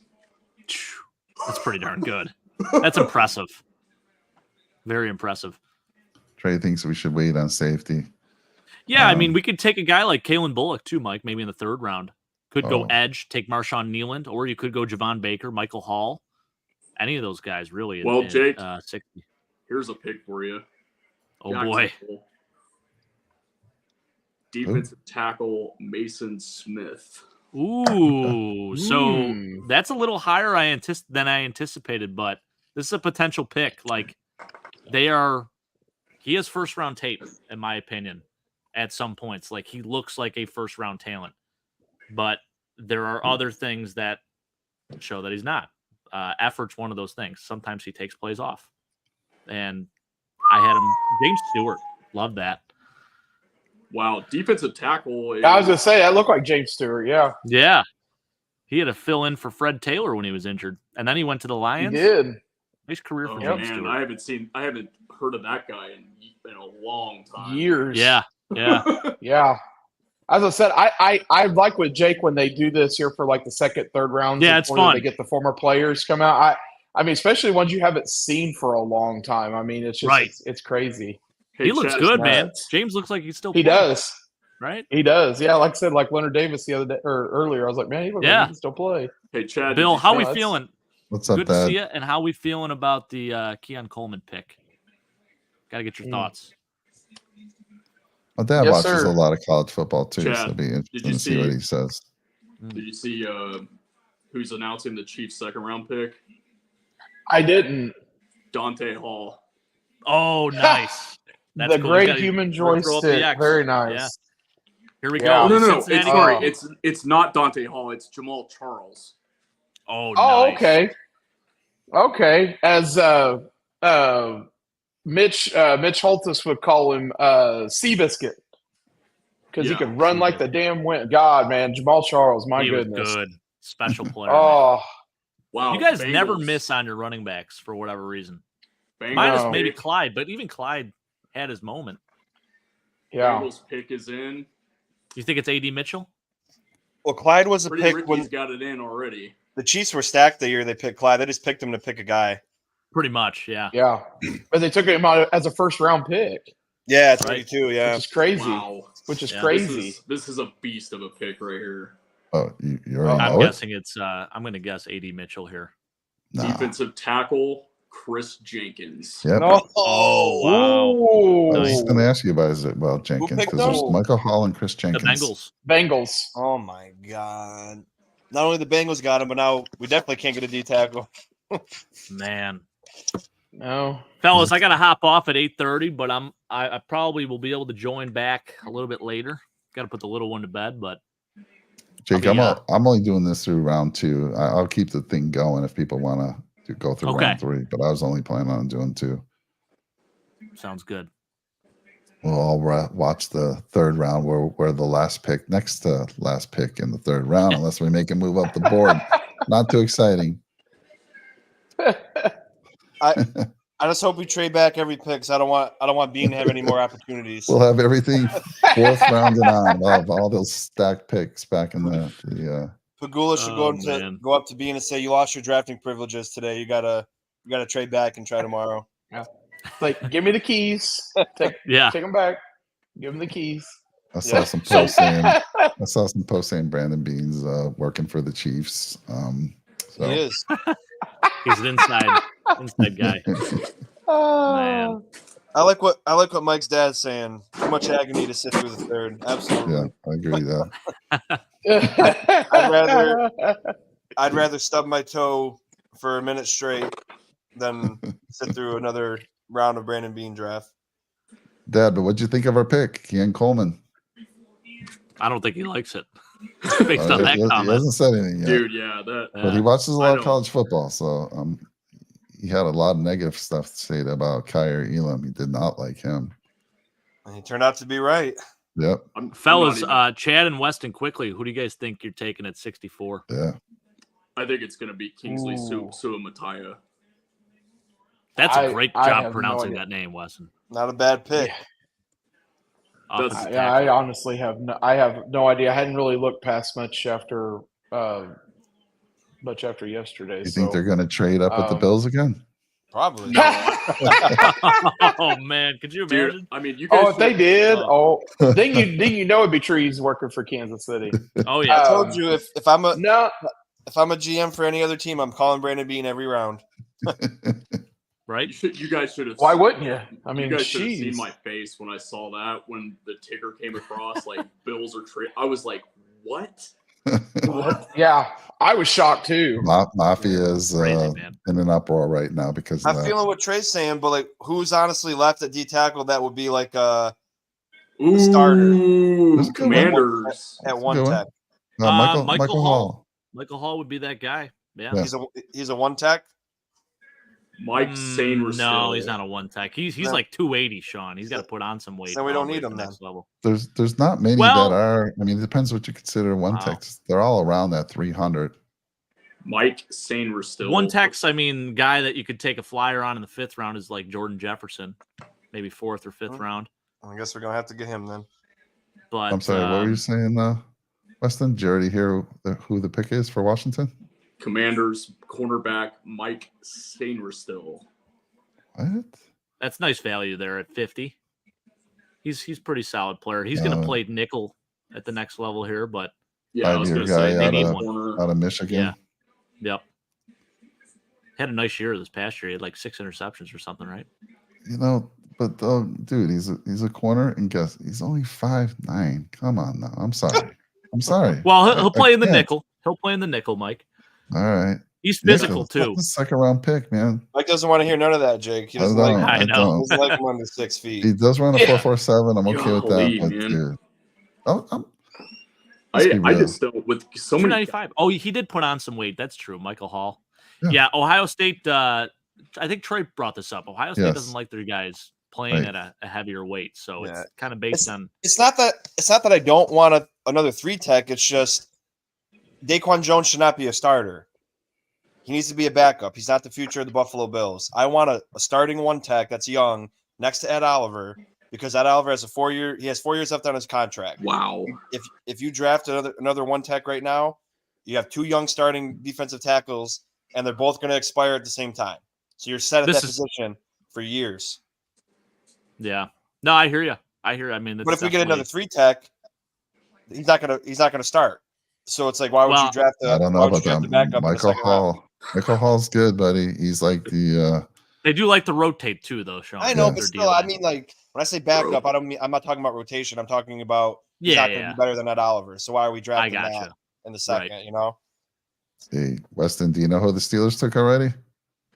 Let me look and see. 1 second. Your pretty boy, whatever his name is. Pretty Ricky. Pretty Ricky. Pretty Ricky. Yeah, I was going to say earlier, it was kind of funny how Mel Kiper said for the needs for the Giants were cornerback and quarterback. I'm like, well, he could definitely see it too there, because they definitely need a quarterback. That's for damn sure. Fellas, I mean, see you later, Jake. I got to take off. Love you guys. Weston, thanks for joining. Chad, always a pleasure, sir. Yes, Sean, love you. Yes, sir. Mike, you too. Yep. You guys hold down the fort for me, huh? Take care, buddy. Yeah. Well, right, oh yeah.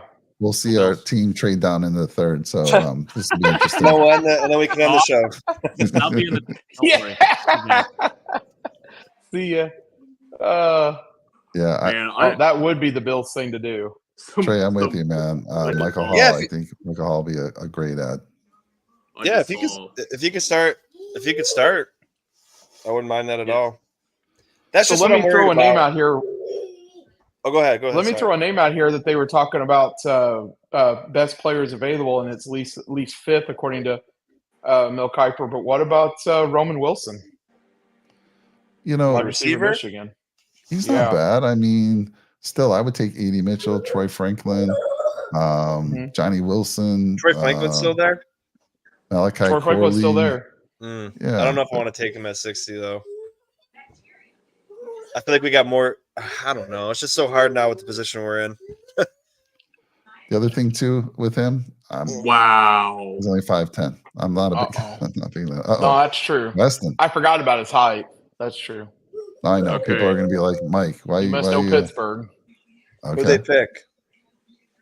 Pittsburgh selects Zach Frazier. No.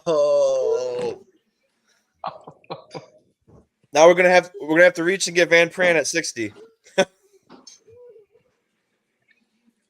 That's it. Van Buffalo's almost just gonna have. If there's really a guy they want there, they're just have to trade up. That's just all there is to it. There can't be anybody they want that bad now. All this. No. Because you're 10 picks away now. I think this is like at 48 or 49. I just saw 48 right now. I just saw a Chiefs page. Chad, you might be familiar with him. How about those Chiefs guy? Yeah. He just on YouTube. Yeah, he just posted a tweet. He goes, A.D. Mitchell at 64. Let's go.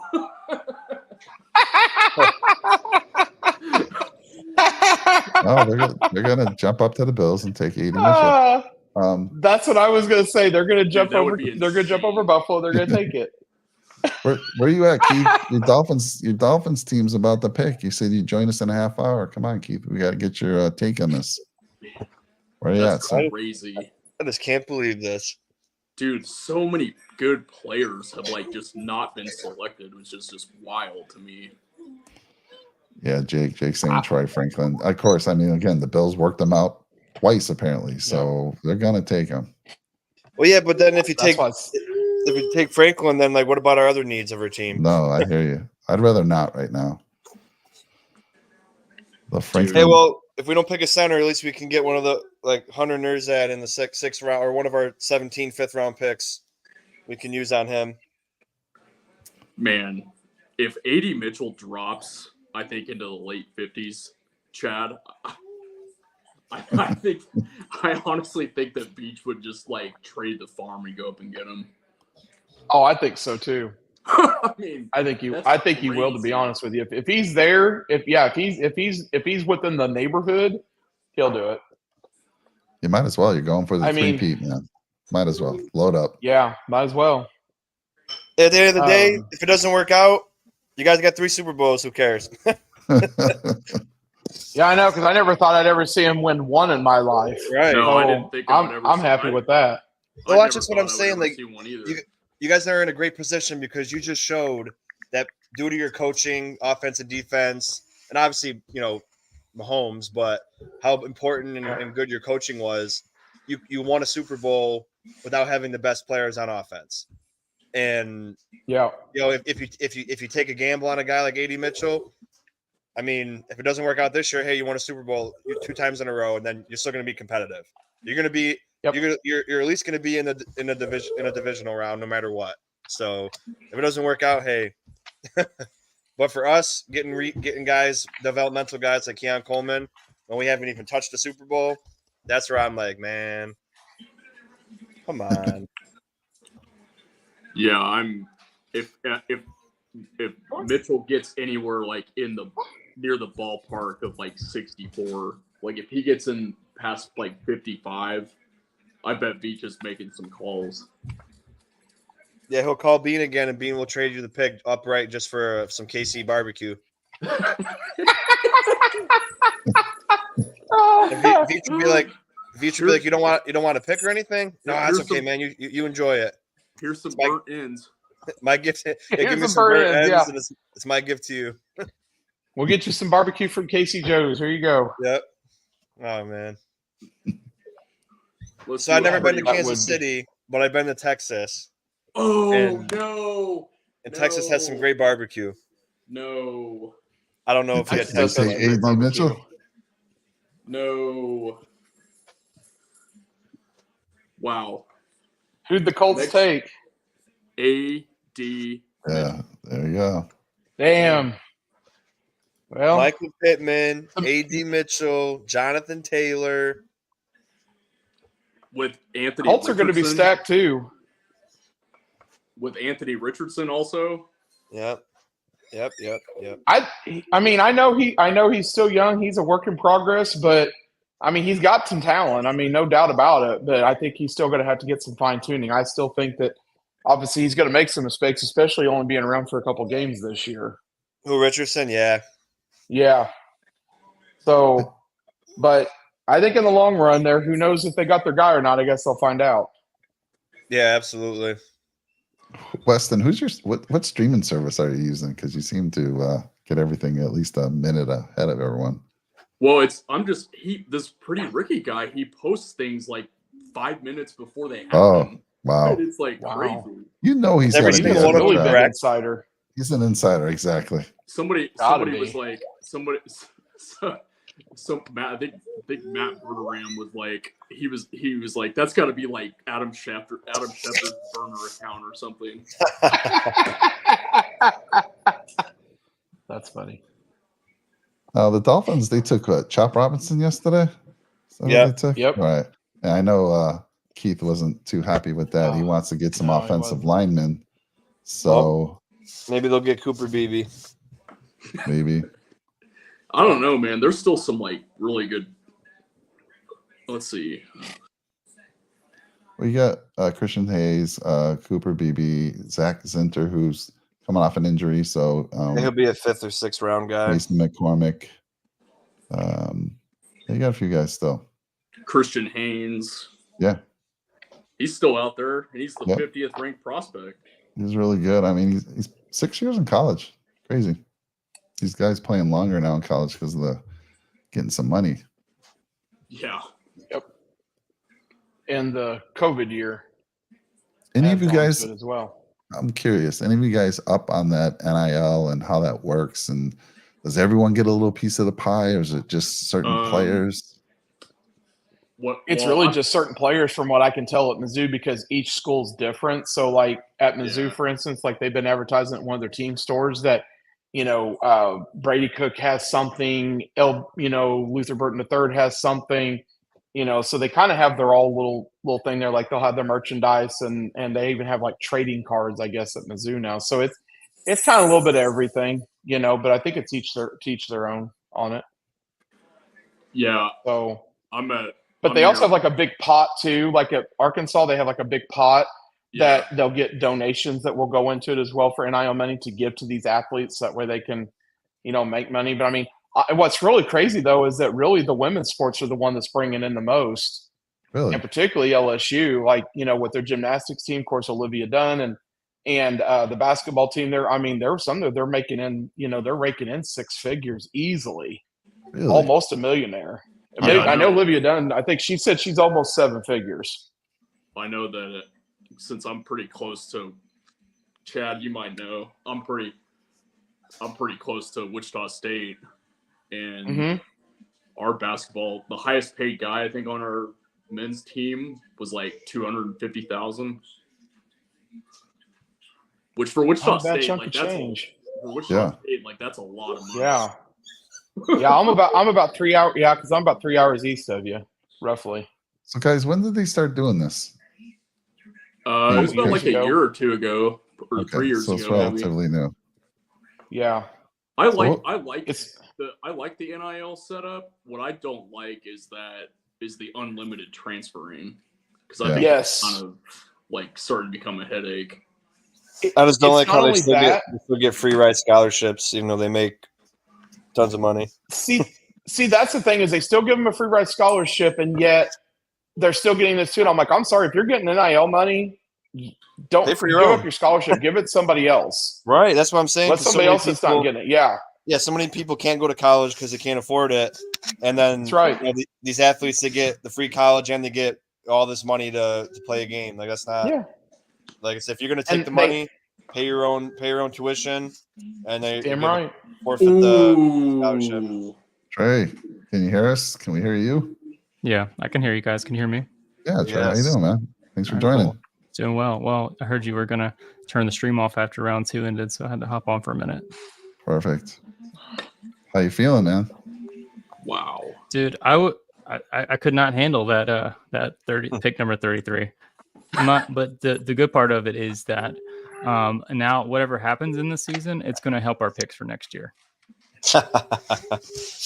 That's true. Because I didn't honestly think that this roster is currently constructed to win the Super Bowl, and I was kind of already emotionally attached to that outcome, and so now it's this is just going to help us out later. Do you think they still win the East, or do you think they don't even win the East? I mean, they probably can, probably can't, but at the end of the day, you got to get past the Bengals and the Chiefs and the Ravens and everything else, and that's really the goal. Where the Bills are right now, not so much to me the East, beating the Dolphins for the 5th time, whatever. Yeah, right. Wow. I got a pick in. What we got? Washington Commanders select tight end Ben Sinnott. What number is? What number was that? Out of Kansas State. 51. That's 53. Yeah, 53. So the Commanders had 36, 40, and 53.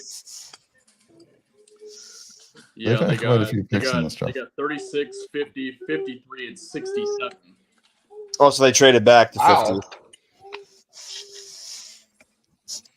What are you guys hiding behind the camera? Come on, somebody's got to be on camera.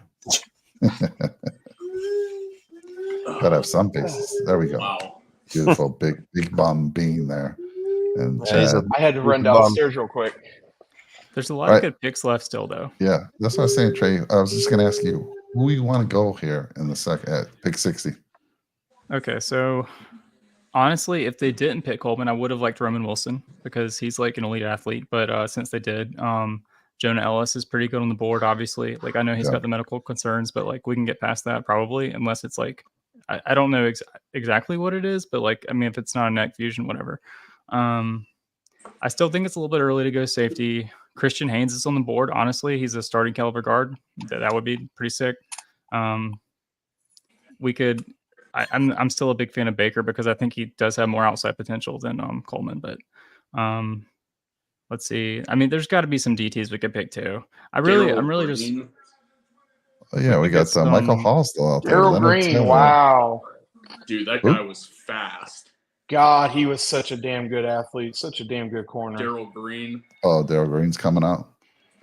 Yeah, That guy was fast, man. he was. He was a damn good player. And Trey and Sean, I mean, would it be crazy for them to double down in this round on the receivers? I mean, No. I think so. Because you can get guys like Rice, McCaffrey later on. We still have a ton of needs, and that talent's getting drained at yeah. other positions. I'm just wondering because Troy Franklin again came in twice for workouts. Like, so Yeah, Rice and what is it, McCaffrey? Those are like 5th round guys as far as their potential. I mean, I think they like both profile as slot. Like, we cannot handle another slot receiver. We just can't do it. right. I mean, just like a guy like, a guy in the 4th or 5th round, really, because we got 4 5th round picks, so we could use one of those to double dip on a receiver. Like you said, there's some D tackles left. We still need edge, whether we like it or not. Still need a safety. I still want to get a center. If Van Pran, I might even reach and get Van Pran at 60. Wow, this is the Browns' first pick of the draft. wow. This What's the reasoning for that? What deal went down? Deshaun Watson trade. Deshaun Watson trade. Okay. Yeah, they lost like what, 5 first-round picks or 6 first-round picks or something like that. Dude, that was because of that Houston got loaded because of them. They got fleeced. That's for damn sure. So far, yeah, Oof. for sure. Yeah. I think in the 3 years that he's been there, I think he's only played in like 12 games, something like that. It was a weird stat, and it's just been not a good trade. Wow, pretty Well, Ricky hasn't tweeted anything out on this. The contract for Deshaun Watson is like fully guaranteed, right? So like if he has if he has a low ankle sprain, he can say, "Hey doctor, I'm not feeling it this week. Let's let it rest." Well, I mean, that changes the incentive structure compared to every other player in the league. Mikey, you're probably not going to be happy with this pick. Oh boy. Cleveland. This for the Browns? Yeah. Cleveland selects defensive tackle Michael Hall Jr. Oh my god, man! See, we gotta start reaching now. Wow. Something funny real quick is so Jake and I put out a short early on in the looking at the draft prospects, and we put out Xavier Worthy to the Buffalo Bills as one of our shorts we put out. And in the last 2 days, man, people just jumping in their trolls like going, gone. Hello, KC. And then a bunch of people thanking us. Thank you again. Getting roasted, Mike. Helping us out, man. Like, dang. You should make a reel now and like date it back to beforehand and be like, I think the Bills are going to trade with the Chiefs, and the Chiefs are going to get Xavier Worthy. That'd be hilarious. Let me ask Trey something though, because Trey, you were kind of with me. You were looking to trade back, so the trade back didn't surprise you, I don't think. But what has surprised you? Well, I'll say this. I think what surprised Beane did not surprise me is I think more wide receivers were taken the first round than he thought. And I think that they've also gone earlier than he thought they would. Like, I think that these crazy contracts that have gone out in the last little bit, it just makes sense to basically reach for a receiver because it helps your cap so much now. And so I think like these receivers are not worth their pick necessarily, but they're kind of being forced into it.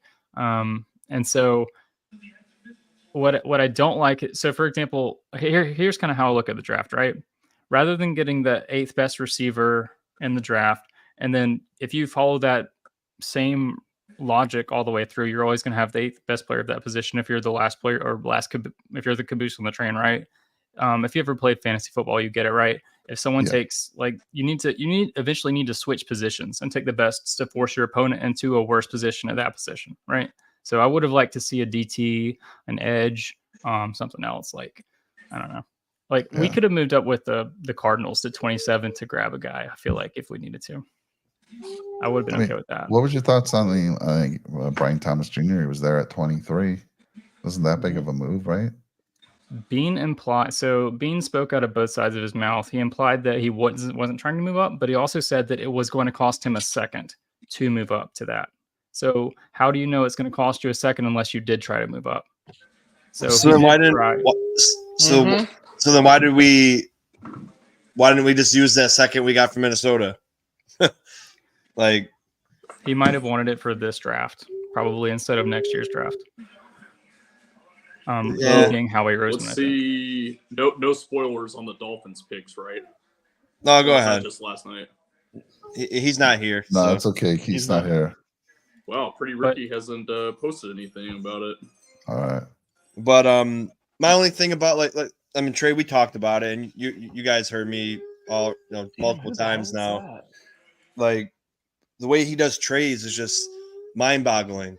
I don't know any other GM that tries to equalize trade as far as pick wise.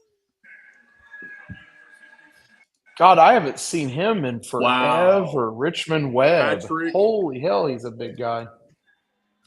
Patrick Paul to the Dolphins. Defensive tackle, Houston. Wow. Who was it? Patrick Paul. Position does he play? Is he an OT? Defensive tackle. No, okay. offensive tackle. Okay. Oh, offensive tackle. I'm sorry. Yeah, It that's what I looked thought. like a D on their Well, lettering. Keith got something. Yeah, they got a lineman. So you left tackle Patrick Paul, you said, out of Houston, 5-year guy. Patrick Paul. Yep, out of Houston. Yep. 6'7", 333. I think that's a pretty good. I think that's a pretty good pick. That's a solid pick. Especially since they got him that's in the mid-50s. And that's your blind side too. So I mean, that's a good sized kid. Well, it's not Tua's blind side because he's lefty. Oh, that's right. He's a left-hander. That's right. I forgot. I was thinking. That's right. I forgot he's a left-hander. Hold on. Look at it. Look at it this way. Lefties. Look at it this way. When did Brian Thomas get drafted? 23. Yeah. That's 5 spots from 28, right? Yeah. The Chiefs traded up 5 spots with us for 5th and 6th round pick. So why would he have to give up a 2nd round pick to move up with Jacksonville 5 spots? I just don't think he wanted to do it. It probably wasn't just the Bills looking to move up there. There was talk of the Dolphins also trying to move up in the 1st round and get a receiver. And there's probably even more teams because if you think about it, I think a lot of teams did have Brian Thomas as the definitive number 4 receiver in this draft. Yeah. Yeah, I agree. Wow, I'm surprised. Dallas traded. Or no, they didn't trade. Never mind. Trey, I think you're going to be shocked. I think Buffalo's going to go safety. I'm looking at these, I think Buffalo. these players. I think left. Buffalo goes safety. No spoiling Buffalo's picks, right? Right. The problem with safety is there's a lot of high upside RAS scorer safeties with also good ball skills that that are go to like smaller schools right now. But like it's like, what's the point of having a defensive head coach if we don't have him coaching up the defensive guys that are his specialty specifically? Yeah, I know. I just have a concern there. You know, we got basically two new starters, and I don't know. I did like Cole Bishop, everything about him, but I'm with you. I mean, if I'm looking across the board right now at edge, so I got Jonah Ellis. I would like him. We got I think Braylon Trice is still available. Chris Braswell. Nealon was taken, wasn't he? Marshawn Nealon. I think somebody took him, right? Yes, they did. I don't remember who did, but I'm like 2 minutes behind. So no, I don't think so. No, I think he's still on the board. I think he's still out there. Yeah, I think he's still out there. Okay. So you got him. Let's see here. You know, it'd be the Dallas thing to do is they would take Spencer Rattler. That would be the Jerry Jones thing to do. Dude, if they get rid of Dak, dude, like I don't Honestly, know what's gonna happen there.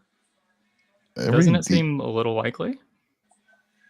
Like not this draft, but like after this season.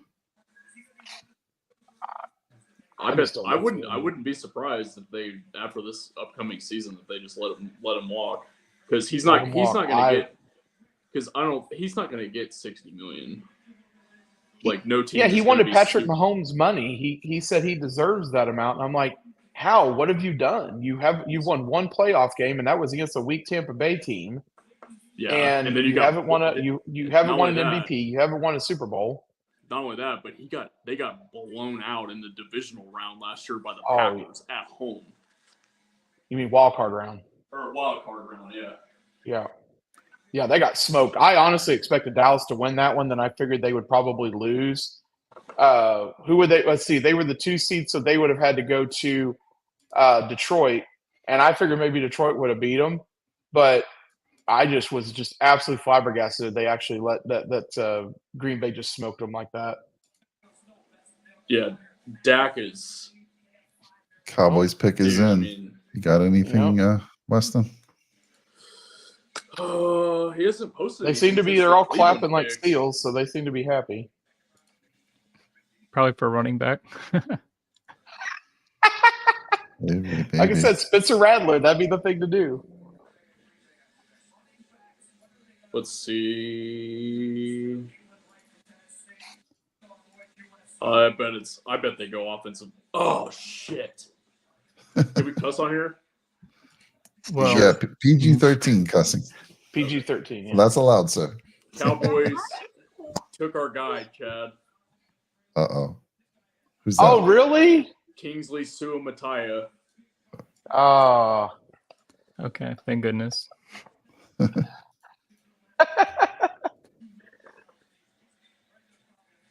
Yeah, I'm glad you can pronounce that name because I sure as hell can't. I bet the Chiefs, now that Kingsley's off the board, I bet they go defense here. What position does he play? Offensive tackle. Okay. What are the and Chiefs' they need weaknesses? an offensive tackle. They just drafted Offensive tackle. They just drafted a tackle in the first round. They draft Tyler Guyton. Yeah, like. No, we're talking Kansas City. Oh, I thought you said Dallas. Yeah, they drafted 2 tackles. But Dallas did. Then they took another one. Yeah. Wow. That can make sense though, because they could put Smith back at left guard then instead of putting him at left tackle. Mm-hmm. And they can use Guyton and Suamataia then, so that makes sense. Yeah, he's a swing tackle. He can play both. Yeah, so that works out. I think mainly Kansas City's weakness probably would be tackle. I think they need one. Yeah, that would be the one. That'd be the because Donovan Smith is a free agent. I don't know if he signed with anybody, not that I'm aware of, unless they brought him back. That I'm not. And he's old anyway. So. He is. He got his ring. He probably should just retire and be done. Homeboy got 2 rings. That's right. Yeah, that's right. Yeah, he was there last year. Yeah. Well, no, he was there. He was with Brady. Oh, that's right. I'm sorry. So we got the Bucks on the clock, Green Bay to follow, Texans, Buffalo. So we're at 56 right now. We're at 57. Bucks, yes, Bucks 57. are on the clock. I can't wait till 60's done. You know we're gonna trade down. I'm telling you, I'm calling it now. Yeah. Wow. Dallas, you know what you guys could do? The Chiefs could next year. I mean, like, you don't have to have a tackle right now, but next year you would kind of have to, right? You could sign Spencer Brown on a team-friendly deal next year. Could. Yeah. I mean, he's not a bad player. No. I mean, I think he was better than Donovan Smith. Had 1 million penalties on him this year. Yeah. And I think Juwan Taylor, I think that was kind of, a little bit of some stuff that was overblown with him. But I'm not saying he didn't make the penalties. But when they go back and look at the film there from the previous year when he was with Jacksonville, he was doing the exact same thing, exact same way. But then all of a sudden, now all of a sudden it's being called instead of like what it was last year. It just, wow. Like I said, just something weird. Jello, yes, my man. Jello, what's absolutely. Wow. Those are real friends right there that do that. Marshawn Neeland is who Dallas took. Oh my God! I was just asking about him. Damn. Oh no, they picked Marshawn Neeland instead of King. Oh, he corrected. Pretty Ricky corrected the wording. tweet, I guess. So it is It's Nealon. looking, Yep. yeah. That's I don't know not, who it was who put that Nealon? there. Yeah, Nealon. Yep. that's not a bad get though. They're at like 55. 56. Yep. Yep. Long, high RAS upside kind of guy with really good strength to power. What do I bet the Western Hey, Michigan. Mike. Okay. Mike? I bet it says right here on CBS Draft Tracker that corner's the number one need for the Bills. I bet they go one of those Missouri corners. Corner? No. Yeah. That's not even our top 3 need. These people, man. Yeah, it I says would say corner is safety. like the number one need, which is like strange to me. Yeah. That's like the last thing we need. I know, right? I know Jake mean, was. Yeah, go ahead. I'm with you. No, I know Jake was asking about one of the Missouri players earlier that I didn't really know, but I told him about Chris Abrams-Drain. I said that I think that probably would be a good fit for Buffalo because, like I said, he was a pretty good. He's a pretty good corner in over the last 4 years. He was pretty solid and was pretty. He didn't miss a lot. So overall, he was a pretty good player. Well, I'm with Sean, man. There are other needs besides corner. Yeah, You I gotta figured step safety up would be this the year. biggest one. We need safety, D tackle, edge, center, left guard. Yep. I love the creamsicle uniform for Tampa. I wish they'd go back to that. I love that uniform. So Tampa and Green Bay, it says the pick is in for both of them. Texans on the clock at You can pick do that? number See, 59. Damn. You can have a pick in for 2 teams at once.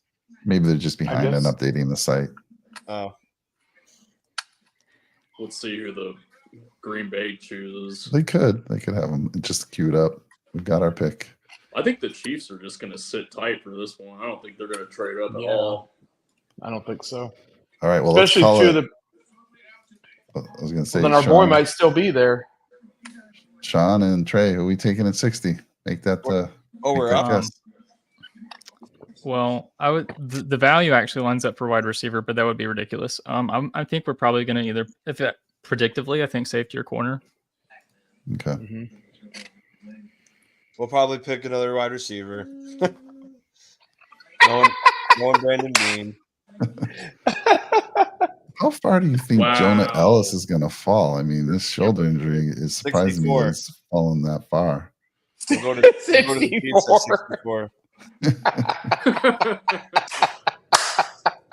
Dude, honestly though, like that thing, I'm telling you, my mind was just blown last night when I saw that happen. I was like, what?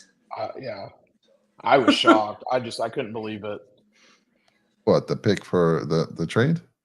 Yeah, the trade. Yeah. If you can't beat him, what does it say? Join him or something like that? I don't know. Yeah, it does. Yeah, it is the same. If you can't beat him, do business with him and give him your draft pick. They did say last night that Brett Veach aggressively tried to get up into the early 20s for an offensive tackle, but all the teams said no. Good. Not surprised. Imagine that call to be, Yeah. It's Veach, right? The guy that just whooped you. Yeah, and he calls Beane. Beane, I want your pick. I mean, Beane shouldn't even have taken that call, but seriously, Take it. that whole conversation, just like I would love to have been a fly on the wall there. Yeah, that just sounds so weak. Oh, that to would me. have been so much fun. Oh yeah, Well, that would have been so so here's- much fun to watch. Here's Tampa Bay's pick. Defensive end, Chris Braswell. Ooh. Oh, Mm. There you go. here we go. We're gonna have to reach it for 4-year everyone else. guy out of Alabama. Not bad at all. As of 28 seconds ago, Pretty Ricky said that he's hearing that KC is looking to move up to draft an offensive tackle right now. Oh my God! That means it's either the Texans or the Bills again. Come on, man. Please, no, don't let this happen. Hey, Oh my do it, Bean. God. Do it, man. They say Oh, aggressive. shit. They say aggressively trading, but the Bills would be like, Here yeah, you go. we'll give you more. Well, picks. you know Throw what? some barbecue in there. I'm with They you, might give us a Trey. 7th. Yeah, exactly right. Yeah. Oh man. Oh, geez. Brandon Beane will be like, hey, you know what? Take 60, give us the burnt ends, and we'll give you 90, we'll give you 95 and 128. Oh man. just so you can Dude, move up. Honestly, I was just like, man, are they seriously just giving us the 28th pick? Basically, yeah. Wow. Oh man. Defensive end Chris Braswell to Tampa Bay. Who's up now? Texans? Green Bay. Well, pick is in for Green Bay. We just haven't heard it, and the Texans already got their pick in. So it's Green Bay, Texans, Bills. yep. That's the Texans' first pick too, right? No, they picked in the first. No, the Texans did. Yeah, pretty sure. Didn't they? No, they traded with Minnesota. Remember? Oh, I don't Wow. know. Here's Green Bay's pick. This is a good one. Green Bay selects safety Javon Bullard. Oh, okay. All right. That was Mike's guy, right? I thought you liked him. No, well, he's not bad, but I want Cole Bishop. If any guy right now, it'd be Cole Bishop for me. Cole Bishop feels like a McDermott guy. So I don't like him. He's a McDermott guy. Oh yeah, I'm not saying that as a good or a bad thing. No, If I anything, know. think they're- Dude, Wait, he's wait. 6'2". He's a 3-year guy out of Utah. He's 206. He ran 4.45. He's got speed. He's a leader. He's got everything you'd want if you're going to go safety. The way I look at picks for this team, if McDermott or Beane like him, I want the opposite of that person, and then I know it's a good pick at that point. Just don't say Trey. Don't say he's like a McDermott or a Beane guy or anything like that. Yeah.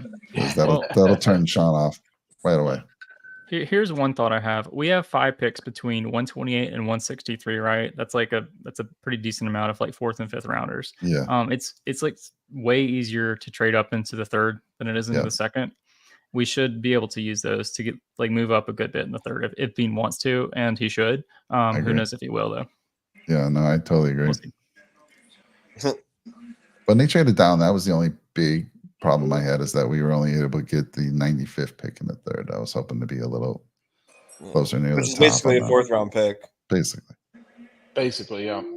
But like Trey says, they can move up, I would think, pretty easily. Yeah, we have a ton of ammunition.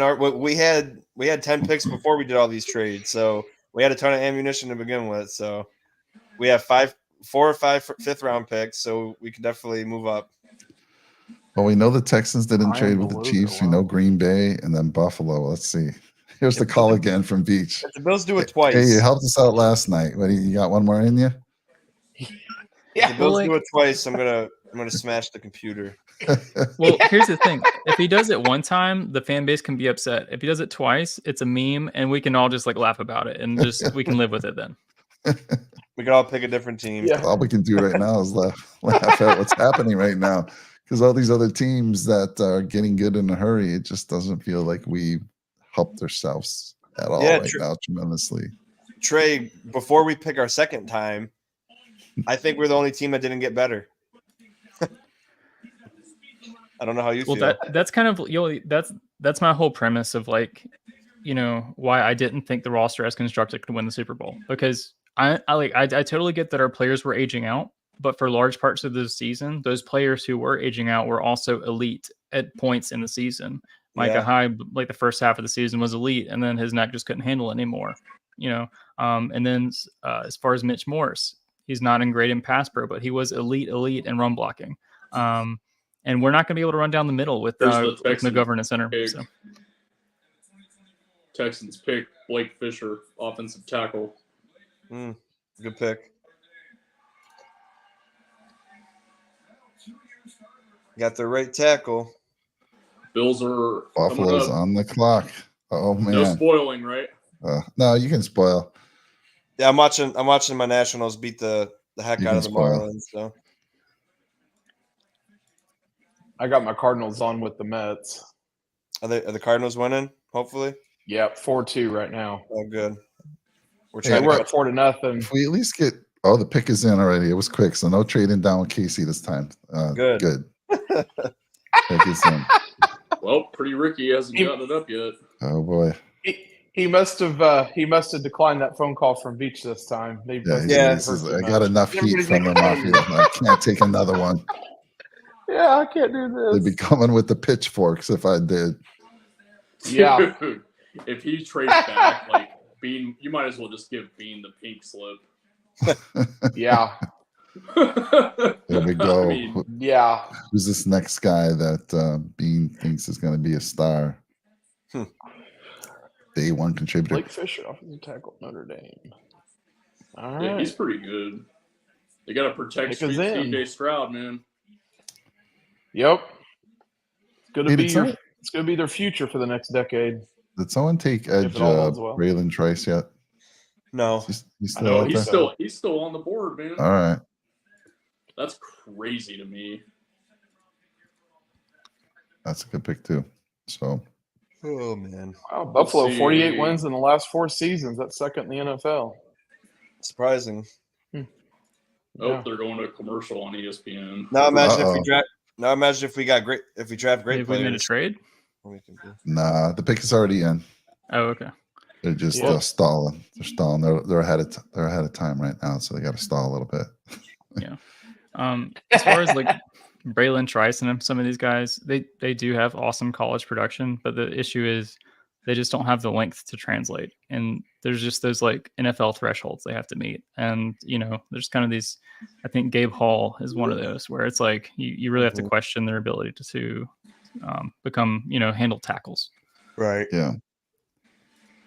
All right. Well, I'm saying it's either going to be Cole Bishop, Jonah Ellis, or there's really no one on the defensive tackle side now that I would jump on at all. Corners, no. Like we said, I don't need a corner. There we go. He's going to go back-to-back receivers.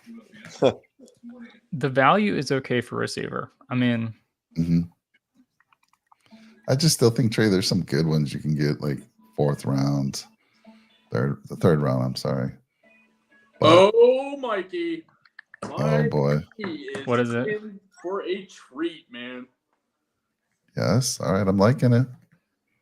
Buffalo selects safety Cole Bishop. Yes. we there hit you one. go. We Good for you, hit Mike. one. Yes. you know That's- what? We are that's good predictors. Right there. I don't know. Up until now, Trey, I was thinking we're pretty bad. So This is I'll one of take those. it. This is one of those ones where it's like good pick, but Bean's not going to play him, so it's useless. Dude, this is nice. Like I said, 3 years Not out Bean, of but Utah. McDermott. Sorry. 6'2", 206. He had a great combine. Runs a pretty damn quick too, 4.45. I think he was one of the faster safeties at the combine. Yeah, I'm looking at the safeties right now. Other than Demerson, I mean, love it. He was also team captain. Yeah, that's the thing. If I didn't mention it, yeah, I love the leadership qualities that he brings. If we watch any film on him, man, you'll be excited about this young kid. I went blank. Who did he play for? Utah. Yeah. Utah. He had to tackle Kincaid. Did he? Yeah, for sure. All right, I'm yeah. We're gonna have some conversations. Did Kincaid go to Utah also? Yeah, they practiced against each other. Oh, did they? Okay. I think it's actually kind of cool. I know this is off subject, but I know it's kind of cool that now that Utah's going to the Big 12, they got the Holy War, as a regular as a conference game now for the Big 12. I think that's always cool. I always like watching the Holy War. It's always a good rivalry. So, Sean, I think Cole Bishop will be battling for the starting position at camp I With- hope so. with I hope it's- Mike hope it's Edwards. loud. I really hope so. I think he'll win the job too. I think he absolutely could, and I think Mike, everything you say about him is awesome and great. I always get reserved with things like this because we've seen it before with McDermott. Even with offensive players, some of them no, but I just got a feeling, man. I just got a feeling he's going to be in a limited role or not play much, and I don't like that. When you hear Cole Bishop talk in his interviews, he's got like that Terrell Bernard vibe where you can tell he loves football and he's super smart too. And I think McDermott is kind of drawn to that. And I get that Kyer Elam like had his notebook, the whole meme or whatever, but like it's one. This guy has, I think, all the other stuff that McDermott loves to trust him. Yes, I am excited about that one, and I feel good. We talked about this kid, so finally got one right. We'll get some other ones right, I'm sure, in the third. Well, with our one pick, unless we move up or move into the third round for multiple picks. Detroit on the board, pick is in, and Baltimore Ravens on the clock, followed by San Fran, and then rounding out the second round will be the Chiefs. Guys, what are you thinking? Where are you guys going? Where are you going here? I think, well, since he's still on the board there, the one that's the name there that I won't try to pronounce because I'll butcher it, but that may be it. Or they may go, I don't know. I mean, that's really their biggest need is tackle. Okay. Right now. So I think that could be it, unless there's just a dark horse that's out there that I don't know of. So they could need offensive line help, edge. They could go Jonah Ellis. Oh, don't do that. If they get Jonah Ellis and Worthy, two guys that we talked about, I don't think we were going to take Worthy. I really don't. Detroit. Obviously, we weren't. We wouldn't have made the trade. Hey, there's Barry. Barry's Yep. Barry Sanders is. Yep. Oh, that's awesome. Barry's. It's Ennis Rakestraw. Hey, Train. I was going to say.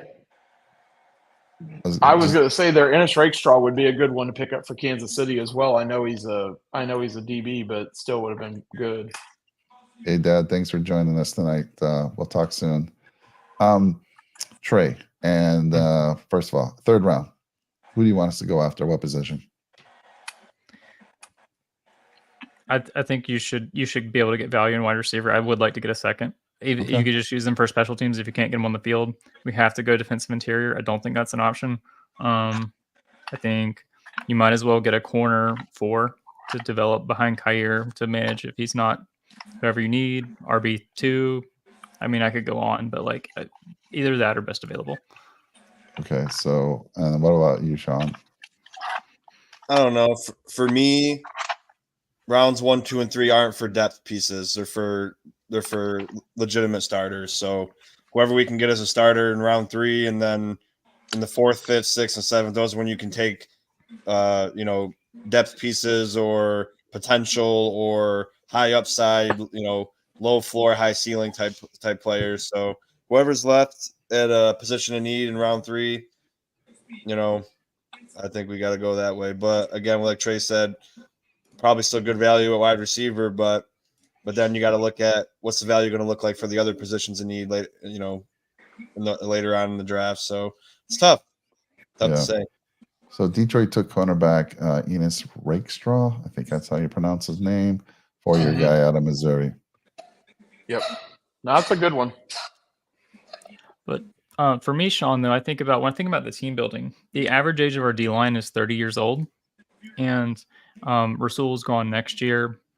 And I feel like you really have to shore those up for like the future. No, absolutely. I agree. And, Rasul's, even if we keep him, extend him, he's still old, so I definitely hear you there. But I still kind of believe in Kyer Elam. He's a young guy. He could start. We still got Benford, who's young. And but for defensive line, I absolutely want like I said, I wanted to get a starting one tech so we can get Daquan Jones as a backup, have him in a limited role, and then we got the interior solidified for 4 years. And then, Greg Rousseau's not signed yet. Epinesa's the only one signed, and then Von Miller's gone. So definitely gotta strengthen up that D line. So I mean, if we could get a starting edge or a starting caliber edge, because obviously it's a rotation, but a guy that you could probably see starting if Greg Rousseau leaves, and then a D tackle, like I said, that'd be really nice. I think to get a potential starting edge or a really good edge, we're going to have to move up big time in the third to get Jonah Ellis. I'm surprised. Yeah. Yeah, I mean, if one of these three don't take him, start. That's the making only some crappy moves. part about having so many needs, because you know, and like Trace basically saying, you still got to think for the future, and that's what I feel like Beane always fails to do. So, like I mentioned, my whole offseason complaining about him was, it wasn't that Mitch Morris is gone, it wasn't that Trey White is gone, it wasn't that so and so is gone. It's just that we didn't have an actual plan. We didn't have the replacements in the building already, ready, solidified. They're all hope. They're all, we'll sign him right now. And like I guess you could say Kyrie Elam was the only true replacement in the building for Trey White, but he just hasn't panned out yet. You know what I mean? So now we got one defensive we have one edge rusher on contract and one D tackle on longer than a 1 year deal. So definitely have a lot of needs. And then like Cole Bishop, hopefully he can beat out Mike Edwards, and Mike Edwards could be that role piece. He's on the 1 year deal, so that'd be nice. Yeah. Pick is in for Baltimore and San Fran, and Casey's on the clock. Weston, you got any San insight? Francisco just traded theirs to Kansas City. Oh, no, what? Wow. They're trading down one? Who the heck's KC wants so bad? That scares me. Could pick a decent Isaac for the run D. Get a little bit of edge value. Trey, what part of the country are you in? I'm in the Triangle in North Carolina. Okay. Yeah. Nice area out there. Yeah. There's a lot of Buffalonians down here, man. I don't know how or why, but I see them all over. So how did you become a Bills fan? I took a flyer on Josh Allen in 2020 in fantasy football. I watched some games. I'm like, oh, this guy's a human golden retriever, and then he's just super fun to watch. And then I already told Jake, but like I followed South Carolina football for a long time. I went to school there, Okay. and then each year our team gets worse and worse and worse. And eventually got to a point where I can't watch it because they're basically just playing Alabama and Georgia every year, and then it's like, well, this isn't fair. There's not even like a chance to win. So, Got our guy, Chad. Roger. I had a feeling that's when you said yes. I had a feeling that's who it was. Kingsley Suamataia, offensive tackle, BYU. So not only for did the Bills KC? trade with the Chiefs, but the Niners, who lost to the Chiefs twice in the Super Bowl, traded with the Chiefs. You said you guys got Kingsley? Yeah. No. Oh yeah, Kingsley. Yep. So 3-year guy out of BYU. Is a transfer. Plays Well, Charles both left announced that tackle pick. and right tackle. Nice swing tackle there. That's a shame he never got to play in the Super Bowl. what did the Niners get for that trade? It doesn't say. I don't know. I'm trying to find the trade things. Hold on. Because like that was the only glaring weakness on the KC roster. I think they might have just swapped picks. I think they just swapped. Really? Why? That's You so gotta stupid. get. You gotta get something. That's crazy. Yeah, you gotta get something. You want him? What are you giving Yeah. me? That's right. Well, they at least swapped for sure, but there's got to be at least some. This was probably the sure pick, I think, for the Chiefs that I knew about like the entire week, because I knew that dating back to last week, I was like, man, this is the news reports were saying Kingsley Suamataia like constantly. Yeah, that's a nice pick. Oh, Mike, I got a glimmer of hope for you. If we can somehow trade into the late third and pick up Muhammad Kamara, I will be ecstatic, because he has potential if he hits his ceiling to kind of replace AJ Epinesa. Yeah, I like him. I think Jake talked about him a little bit. 5-year guy out of Colorado State, 6'1", 248. We just signed AJ though, Well, not to like take him off the team, but to take his job. And then AJ could be 3 instead of 2. Okay, I get it. Okay, here you go. 49ers trade pick 63 and 211 to the Chiefs for 64 and 173. So basically even. That's another Brandon Beane moron trade. That's John Lynch for you. I just that's what really baffles me. You have what the other team wants. Why are you giving extra to sweeten the deal? You should say, if you want it, I'm not giving you anything else. You give me more, and I say yes. And if not, take a hike. I'm taking your guy. I'm come absolutely. on. I'm with you on that, Sean. I really am. I'm with you. I'm on that. really interested to see who the 49ers take at this pick. Yeah. Let me Maybe see. maybe they'll take that Jonah Ellis. No. Yeah, Man, they might. That would be an They insane might. steal right there. What's the deal? I mean, there was a lot of talk about Deebo Samuel, Ayuk getting traded. Did any of that go down, or is that just No. just? That's I all think it's- Bill. That's all Bills fans creating false narratives just to create conversation. Oh, I think Well- it was. I think the Bills were trying to probably drive up the price on the Patriots. It sounds like they wanted a 1 for Ayuk, which wasn't going to happen, and then or they probably just weren't going to trade him, honestly, because he's clearly their best receiver. And then they wanted a 2 for Deebo, but trading a 2 for Deebo doesn't really make a lot of sense because he's also getting paid $25 million a year in addition to his injury history. That's kind of wild. yeah. Pat Mahomes. Plus to have the cap room to fit the contract with it too. Pat Mahomes just tweeted out after that Kingsley Suamataia draft pick, and he was like, "I love Beach, man." Oh my God, you're stabbing me, man. Stop. He with didn't say it like stuff. that, dude. He said, "I want Beach, man."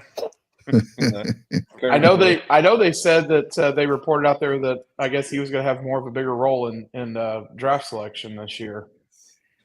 Really? I mean, Well, I mean, like, from a home, I guess he was going to be one that's going to have a bigger say than what he had last year. who do you guys have a Under the tackle draft. right now? Is this guy going to be a starter for you, or who do you have a tackle? It's Right now, we're missing one. It's Jawan Taylor, and then we got to find one.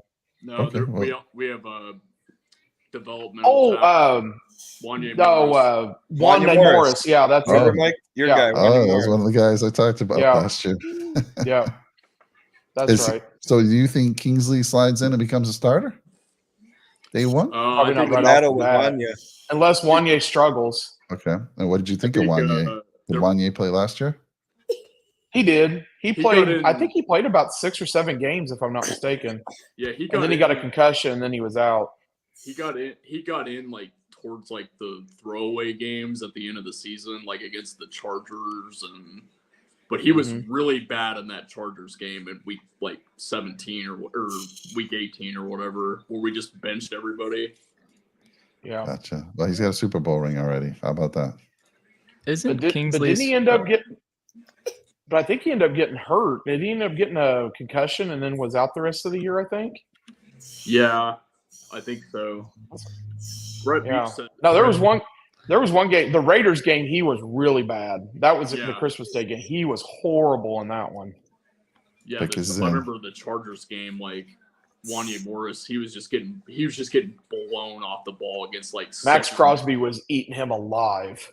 He was getting blown off the ball by like second tier defensive lineman for the Chargers.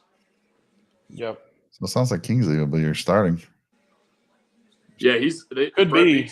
Beach said last night that he's bringing in competition to see who wants that left tackle spot between Yeah. Kingsley and Wanya Morris. Yay, the Nationals won at least, so I could be happy about that. There you go. Is Suamataia the one that has like some like insane amount of like family members in the NFL?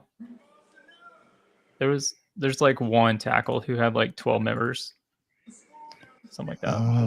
I had no idea. I'll look it up. San Francisco selects cornerback Renardo Green from Florida State. Okay. Well, it Interesting. looks like he's at least his cousin is Penei Sewell and his younger brother is Chicago Bears Noah Sewell. Okay. Nice. So Renardo Green, 5-year Florida State guy, 5'11", 186. Let's see here. I don't know why I always have to show talk about the 40 here because it's important. 4.49, not bad at all. Not bad. So there it is, guys. So nothing too excited. I'm going to tell you, I don't hate Definitely Cole not Bishop. excited. I'm actually okay with Cole Bishop, but I thought, you know, there might be a little more. The only disappointment is that number 33 pick. Just Yeah. Can't understand it at all. They should have went with JPJ, especially you need a center. Yeah, that would have been solid. Come on. JPJ and Cole Bishop. I would have been. Sean would have been the I'd have been happiest. great Definitely would have been fair. okay with that, because then your offensive line is set for, until obviously we got to figure out if Brown's going to be good again 2 years in a row, or if he's going to stay or go. But yeah, basically 4 positions on the O-line that are solidified for 2 to 4 years, and you're set. And then you got a guy who could start at safety, but we decided to not, and we let the Raiders get JPJ.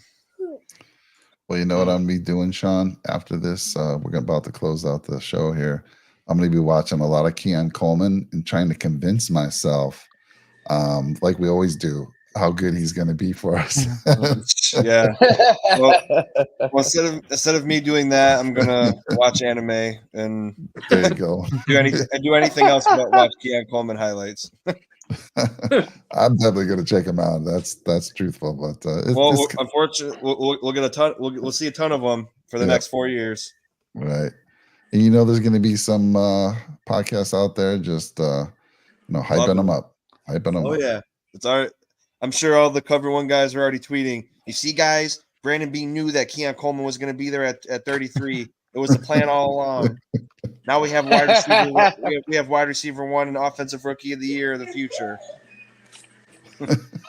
So I'm going to go ahead and call the narrative right now. It's you guys like Gabe Davis, right? But you didn't like the drops. Well, here's Keon Coleman. I promise that's going to be the entire offseason. Oh yeah. And he's in a cheaper price, Yep. Hey. Oh well, we'll see. We got one more pick left today, so yeah. Hopefully he starts using some of those late rounders to move up in the third. Yeah, get like 5 third-round picks. I'm not optimistic. Hey, if that happens though, Sean, there's still some good value on the board here. How about this, Mike? If he trades up and gets an extra 3rd-round pick, you gotta go back on live and start another live up. All right. Well, listen, guys. Though, honestly, I'll just real quick there. I just gonna say I am honestly surprised he did not come up with some type of trade, because I kind of thought maybe he would there to kind of cause a little bit of fireworks.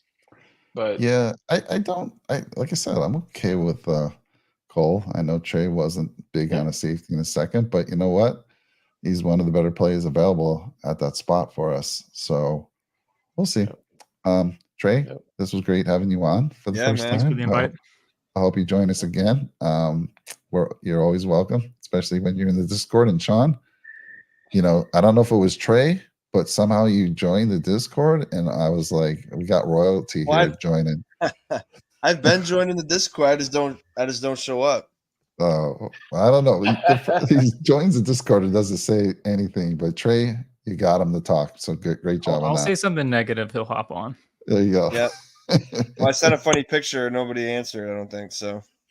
Chad, appreciate you as always. I think Chief Nation is celebrating right now at only 2 rounds in, and probably more to come. And like I said, I'm going to get over to my Keon Coleman video right now. And Sean, good to see you. Jake and I will be live on Sunday night to kind of go over everything, all the new bills that we picked up. And again, Trey, you're welcome to join us. Sean, you're always welcome. And we can kind of go through all the additional picks that we made. So who knows? We'll see what happens. Maybe something crazy. Maybe there is a trade. I don't know. All right, guys, everyone, have a good one. Take care. If you're new to the channel, please like, comment, and drop in the column subscribe button. Until next time, stay safe and enjoy the rest of the draft. Take care, everyone. Bye now.